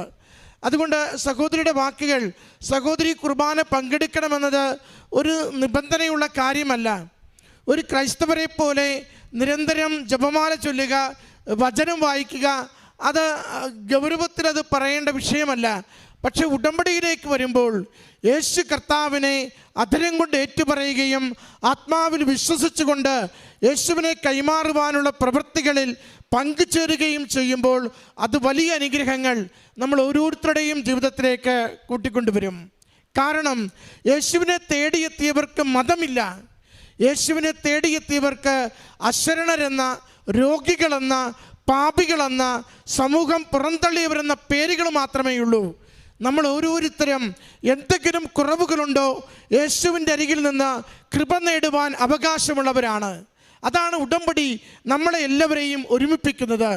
ഉടമ്പടിയിൽ യേശുവിൻ്റെ അരികിലേക്ക് കണ്ണീരുമായി വരുമ്പോൾ, ഇല്ലായ്മയുമായി വരുമ്പോൾ, രോഗദുരിതവുമായി വരുമ്പോൾ, കുടുംബ സമാധാനമില്ലാതെ വരുമ്പോൾ ഈശോ ആശീർവദിച്ചുകൊണ്ട് ജീവിതത്തിന് എന്താണോ ഇല്ലായ്മയായിട്ടുള്ളത് അത് മാറ്റിത്തരികയും അവൻ്റെ കൃപയാൽ, അമ്മയുടെ സംരക്ഷണയിൽ നമ്മുടെ ജീവിതത്തെ ബലപ്പെടുത്തുകയും ചെയ്യും. ഈശോയോടുള്ള ബന്ധം കൂടുതൽ തീഷ്ണതരമാക്കി മുന്നേറുവാൻ ഉടമ്പടിയിലൂടെ നമുക്ക് സാധിക്കുകയും വേണം. ഈ കുടുംബം ഈശോയെ സ്നേഹിച്ചതുകൊണ്ട്, അമ്മയുടെ കരങ്ങളിൽ ജീവിതം ഏൽപ്പിച്ചതുകൊണ്ട് കുടുംബത്തിൽ ഓരോരുത്തർക്കും മകന് ലഭിച്ച ഉന്നത വിജയത്തെപ്പോലും ചേർത്ത് വെച്ച് പറയുന്നുണ്ട്, അമ്മയോട് പറഞ്ഞാൽ മതി, അമ്മ തിരുക്കുമാരനെ കൊണ്ട് എന്താണോ വേണ്ടത് ജീവിതത്തിൽ അത് നേടിത്തരിക തന്നെ ചെയ്യുമെന്ന്. ഈ കുടുംബത്തിന് ലഭിച്ച വിശ്വാസ ബോധ്യങ്ങൾക്കും ജീവിത അനുഗ്രഹങ്ങൾക്കും അമ്മ മാതാവിനും. എൻ്റെ പേര് ജോമോൾ, ഞാൻ പറവൂരിൽ നിന്ന് വരുന്നു. ആദ്യമേ തന്നെ അമ്മ മാതാവിനും ഈശോയോട് ഞാൻ നന്ദി പറയണേണ്. ഞാൻ ആദ്യമായിട്ട് എക്സാം എഴുതുന്നത് സെപ്റ്റംബറിലായിരുന്നു. ഞാൻ ജർമ്മൻ ലാംഗ്വേജ് പഠിച്ച് ജർമ്മനിക്ക് പോകാനായിട്ട് ഇപ്പം നിൽക്കുക. 3 വർഷത്തോളം എടുത്തു എൻ്റെ എല്ലാ പ്രോസസ്സിങ്ങും കാര്യങ്ങളും എല്ലാമായിട്ട് കഴിയാനായിട്ട്. ഞാൻ ആദ്യമായിട്ട് എക്സാം എഴുതുന്നത് സെപ്റ്റംബറിലായിരുന്നു. എക്സാം എഴുതി കഴിഞ്ഞിട്ടായിരുന്നു ഞാൻ ആദ്യമായിട്ട് ഇവിടെ വന്ന് ഉടമ്പടി എടുക്കുന്നത്. ഉടമ്പടി എടുത്ത് കഴിഞ്ഞിട്ടാണ് എനിക്ക് റിസൾട്ട് വരുന്നത്. പക്ഷേ ഞാൻ ആ എക്സാമിന് തോറ്റുപോയായിരുന്നു. പക്ഷേ എന്നാലും ഞാൻ മാതാവിനോട് പ്രാർത്ഥിച്ചു, എൻ്റെ അമ്മ മാതാവേ, എനിക്ക് എങ്ങനെയെങ്കിലും ഇനി എഴുതാൻ പോകുന്ന എക്സാം പാസ്സാക്കി തരണമേ എന്ന് ഞാൻ പ്രാർത്ഥിച്ചിരുന്നു. ഞാൻ എന്നിട്ട് ഫെബ്രുവരിയിൽ വീണ്ടും വന്ന് ഉടമ്പടി പുതുക്കിയതിന് ശേഷം ഞാൻ വന്ന് എക്സാം എഴുതിയപ്പോൾ ഞാൻ ഒരുപാട് പ്രാർത്ഥിച്ചിരുന്നു. വിശ്വാസ പ്രമാണം ചൊല്ലിയും എല്ലാം ഞാൻ പ്രാർത്ഥിച്ച് കയ്യിൽ മാതാവിൻ്റെ കാശുരൂപം കൊണ്ടുപോയിട്ടാണ് എക്സാം എഴുതിയത്. 2 മൊഡ്യൂളെങ്കിലും എനിക്ക് പാസ്സായി കിട്ടണമേ എന്ന് ഞാൻ നന്നായി പ്രാർത്ഥിച്ചിരുന്നു. ഞങ്ങൾക്ക് B2 എക്സാമിന് 4 മൊഡ്യൂളാണുള്ളത്. അതിൽ 2 മൊഡ്യൂൾ മാതാവ് എന്നെ പാസ്സാക്കി അനുഗ്രഹിച്ചു. അത് കഴിഞ്ഞതിന് ശേഷം ഞങ്ങൾക്ക് കുറച്ച് സാമ്പത്തികമായിട്ട് ബുദ്ധിമുട്ടുകളുള്ളത് കൊണ്ട് തന്നെ എനിക്ക് അപ്പോൾ തന്നെ ബാക്കി 2 മൊഡ്യൂളും പിന്നെയും എഴുതാനായിട്ട് പറ്റിയില്ല. കുറച്ച് ഗ്യാപ്പ് വന്നായിരുന്നു. അത് കഴിഞ്ഞിട്ടാണ് ഞാൻ എക്സാം എഴുതാൻ ബാക്കി 2 മൊഡ്യൂൾ എഴുതാനായിട്ട് പോകുന്നത്. അത് 2 മൊഡ്യൂളും എഴുതി. ആ 2 മൊഡ്യൂളും എനിക്ക് പാസ്സാകാനായിട്ടുള്ള അനുഗ്രഹം മാതാവ് എനിക്ക് തന്നു. അത് കഴിഞ്ഞ് എനിക്ക് ഇൻ്റർവ്യൂവിൻ്റെ സമയമായപ്പോഴേക്കും പിന്നെയും ഒരുപാട് ഡിലേ വരികയും അങ്ങനെ ഒരുപാട് പ്രശ്നങ്ങൾ ഉണ്ടാവുകയൊക്കെ ചെയ്തായിരുന്നു. അപ്പം ഞാൻ 2 പ്രാവശ്യം ഓൾറെഡി ഇൻ്റർവ്യൂ അറ്റൻഡ് ചെയ്തിട്ടും കിട്ടാണ്ടായപ്പോൾ ഞാൻ മാതാവിനോട് പറഞ്ഞു, എന്താണ് മാതാവ് എനിക്ക് മാത്രം ഇങ്ങനത്തെ ഓരോ പ്രശ്നങ്ങൾ തന്നുകൊണ്ടിരിക്കുന്നത്? കുറേ പിള്ളേർ പോയി, അതേപോലെ എൻ്റെ കൂടെ വേറെ 2 പിള്ളേരും ഉണ്ട്, അവർക്കും കിട്ടണില്ല. അപ്പം ഞാൻ വളരെ വിഷമത്തോടെ മാതാവിനോട് പറഞ്ഞു, മാതാവ് എങ്ങനെയെങ്കിലും എനിക്കിതൊക്കെ ഒന്ന് ശരിയാക്കി താ. എൻ്റെ വീട്ടുകാർക്കാണെങ്കിലും ഒരുപാട് വിഷമമായിരുന്നു. കാരണം എന്താണെന്ന് വെച്ച് കഴിഞ്ഞാൽ ഞങ്ങൾ ട്വിൻസാണ്. അവൾ ഡിഗ്രി സെക്കൻഡ് ഇയർ ആയ ടൈമിലായിരുന്നു ഞാൻ പ്രോസസ്സിങ് സ്റ്റാർട്ട് ചെയ്യണത്. എന്നിട്ടും എൻ്റെ ഒന്നും ആകാണ്ടായപ്പോഴേക്കും എൻ്റെ വീട്ടുകാർക്ക് വളരെയധികം വിഷമമാവുകയും അവരും പറഞ്ഞു തുടങ്ങി, ഇത് നിർത്താം, ഇനി ഇതിലേക്ക് പോകണ്ട, ഈ എക്സാമും കിട്ടിയില്ല എന്നുണ്ടെങ്കിൽ വേണ്ട, അങ്ങനെയൊക്കെ അവർ പറഞ്ഞെങ്കിൽ ഞാനിതിൽ ഉറച്ചു നിന്നു. എൻ്റെ മാതാവിനെ കൈവിടില്ല എന്ന് ഞാൻ ഉറച്ച് വിശ്വസിച്ച് തന്നെ ഞാൻ നിന്നു. അത് കഴിഞ്ഞ് 3-ാം പ്രാവശ്യം ഞാൻ എൻ്റെ വീട്ടിലിരുന്നുകൊണ്ടായിരുന്നു ഇൻ്റർവ്യൂ അറ്റൻഡ് ചെയ്തത്. ഇൻ്റർവ്യൂ അറ്റൻഡ് ചെയ്യണ സമയത്ത് ഞാൻ ഉടമ്പടി തൈലം എൻ്റെ ഫോണിലും നാവിലും പൂശയും, അതേമാതിരി ഉടമ്പടി ഉപ്പ് ഞാൻ എൻ്റെ ചുറ്റിനും ഇട്ട് ഞാൻ ഉടമ്പടി, എൻ്റെ വീട്ടിൽ ആരും ഉണ്ടായിരുന്നില്ല, ഞാൻ ഒറ്റയ്ക്ക് ഇരുന്നുകൊണ്ടായിരുന്നു അന്ന് ഇൻ്റർവ്യൂ അറ്റൻഡ് ചെയ്തത്. ഞാൻ ഒരുപാട് പ്രാർത്ഥിച്ചു, എൻ്റെ മാതാവ് എനിക്ക് ഇൻ്റർവ്യൂ എങ്ങനെയെങ്കിലും തരണേ എന്ന് ഞാൻ പ്രാർത്ഥിച്ച് ഞാനിരുന്ന് ഇൻ്റർവ്യൂ അറ്റൻഡ് ചെയ്ത് എനിക്ക് അന്ന് ഡിസംബർ 25-ാം തീയതി രാത്രി, അതായത് ക്രിസ്മസിൻ്റെ അന്ന് വൈകിട്ട് എനിക്ക് എൻ്റെ കോൺട്രാക്റ്റ് വന്നു. എനിക്ക് ഉടമ്പടി എനിക്ക് ഇൻ്റർവ്യൂ കിട്ടിയെന്ന് പറഞ്ഞുകൊണ്ട് എൻ്റെ ഏജൻസി എന്നെ വിളിക്കുകയും എനിക്ക് അന്ന് തന്നെ എൻ്റെ കോൺട്രാക്റ്റ് വരികയും ചെയ്തു. ഞാനതിപ്പോഴും വിശ്വസിക്കുന്നു. എൻ്റെ മാതാവ് എനിക്കതൊരു ക്രിസ്മസ് ഗിഫ്റ്റായിട്ട് തന്നതാണെന്ന് ഞാനിപ്പോഴും വിശ്വസിക്കണേണ്. അങ്ങനെ എനിക്ക് വളരെ ഒരു അനുഗ്രഹമുള്ളൊരു കാര്യമായിരുന്നു അത് എനിക്ക് ലഭിച്ചത്. അത് കഴിഞ്ഞുകൊണ്ടും പിന്നെ എനിക്ക് വിസക്ക് ഞാൻ വെക്കാൻ വേണ്ടിയിട്ട് എനിക്ക് സത്യത്തിൽ പറഞ്ഞാൽ എൻ്റെ കുടുംബത്തിൽ ഭയങ്കരമായിട്ട് സാമ്പത്തിക പ്രതിസന്ധികൾ ഉണ്ടായിട്ടുണ്ട്. അപ്പോൾ എനിക്ക് അറിഞ്ഞൂടെ എങ്ങനെ ഓരോ കാര്യത്തിനും പൈസ ആവശ്യമാണ്. ഞങ്ങൾക്ക് അറിഞ്ഞൂടെ എങ്ങനെ പൈസ ഉണ്ടാക്കും, എന്ത് ചെയ്യും, ആര് സഹായിക്കും, ആരോട് ചോദിക്കും, ഒന്നും അറിഞ്ഞൂടെ. ഞാൻ എന്നാലും മാതാവിനോട് കരഞ്ഞ് പ്രാർത്ഥിച്ചിട്ടുണ്ട്. എൻ്റെ മാതാവേ, എനിക്ക് ഒന്നുമില്ല എന്ന് വെച്ചാൽ എൻ്റെ വീട്ടിലൊന്നുമില്ല, എനിക്ക് മാതാവല്ലാണ്ട് വേറെ ആരുമില്ല സഹായം ചോദിക്കാനായിട്ട്, എങ്ങനെയെങ്കിലും അനുഗ്രഹിക്കണമേ എന്ന് ഞാൻ ഒരുപാട് കരഞ്ഞ് പ്രാർത്ഥിച്ചിട്ടുണ്ട്. എൻ്റെ മാതാവ് ഓരോ പ്രാവശ്യവും ഓരോ ആവശ്യത്തിൻ്റെ സമയത്തും അറിഞ്ഞുകൊണ്ട് എങ്ങനെയെങ്കിലുമൊക്കെ ഞങ്ങളെ അനുഗ്രഹിച്ചിട്ടുണ്ട്. അങ്ങനെ ഞാൻ എനിക്ക് വിസയുടെ സമയത്ത് VFSന് ഡേറ്റ് കിട്ടി. VFSന് ഡേറ്റ് കിട്ടിയത് ഫെബ്രുവരി 12 ആയിരുന്നു. ഫെബ്രുവരി 12 ഹർത്താലായിരുന്നു. ഞങ്ങൾക്ക് അറിഞ്ഞൂടാ അന്ന് എന്ത് ചെയ്യും, എങ്ങനെ പോകും, ഒരുപാട് പ്രതിസന്ധികൾ ഇടയിൽ ഉണ്ടായിട്ടുണ്ട്. അപ്പോൾ എപ്പോഴും ഞാൻ മാതാവിനോട് പ്രാർത്ഥിക്കും, എങ്ങനെയെങ്കിലും എല്ലാം ശരിയാക്കി തരണേ എന്ന് ഞാൻ പ്രാർത്ഥിച്ചിട്ടുണ്ട്. അതേമാതിരി ഞാൻ ഡിസംബറിൽ ഉടമ്പടി പുതുക്കാൻ വന്ന സമയത്ത് മാതാവിനോട് പറഞ്ഞു, എനിക്കും എൻ്റെ കൂട്ടുകാരായ അലീനക്കും അപർണക്കും ഞങ്ങൾക്ക് 3 പേർക്കും 2026 ഏപ്രിൽ എന്നൊരു മാസം ഉണ്ടെങ്കിൽ അന്ന് ഞങ്ങൾക്ക് എങ്ങനെയെങ്കിലും ആ ഒരു മാസത്തിൽ ഞങ്ങൾ എങ്ങനെയെങ്കിലും ജർമ്മനിയിലേക്ക് എത്താനുള്ള എല്ലാവിധത്തിലുള്ള അനുഗ്രഹവും തരണമേ എന്ന് ഞങ്ങൾ പ്രാർത്ഥിച്ചു. ഞാൻ ഉടമ്പടിയിൽ അത് എഴുതുകയും ചെയ്തു, പുതുക്കണ സമയത്ത് എഴുതുകയും ചെയ്തു.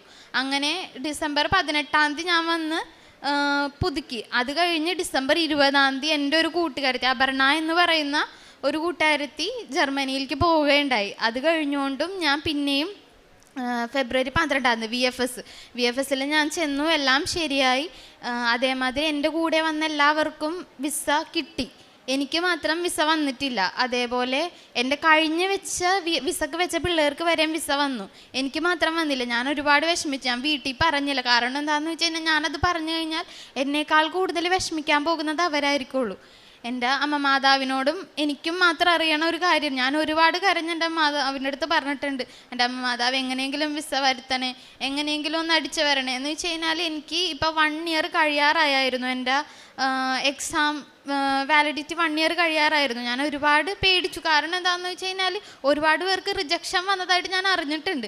അപ്പം ഞാൻ മാതാവിൻ്റെ അടുത്ത് പറഞ്ഞു പ്രാർത്ഥിച്ചു, എൻ്റെ മാതാവ് എങ്ങനെയെങ്കിലും എനിക്ക് ഇതൊന്ന് ശരിയാക്കി തരണേ, വിസ വരണേ, എങ്ങനെയെങ്കിലും ഒന്ന് വരണേന്ന് ഞാൻ ഒരുപാട് പ്രാർത്ഥിച്ചിട്ടുണ്ട്. അങ്ങനെ എനിക്ക് എൻ്റെ അമ്മ മാതാവ് മാർച്ച് 29 എനിക്ക് വിസ തന്ന് അത് കഴിഞ്ഞുകൊണ്ടും ടിക്കറ്റ് എടുക്കാനായിട്ടും എത്രയും പെട്ടെന്ന് ടിക്കറ്റ് എടുക്കാനും സാധിച്ചു.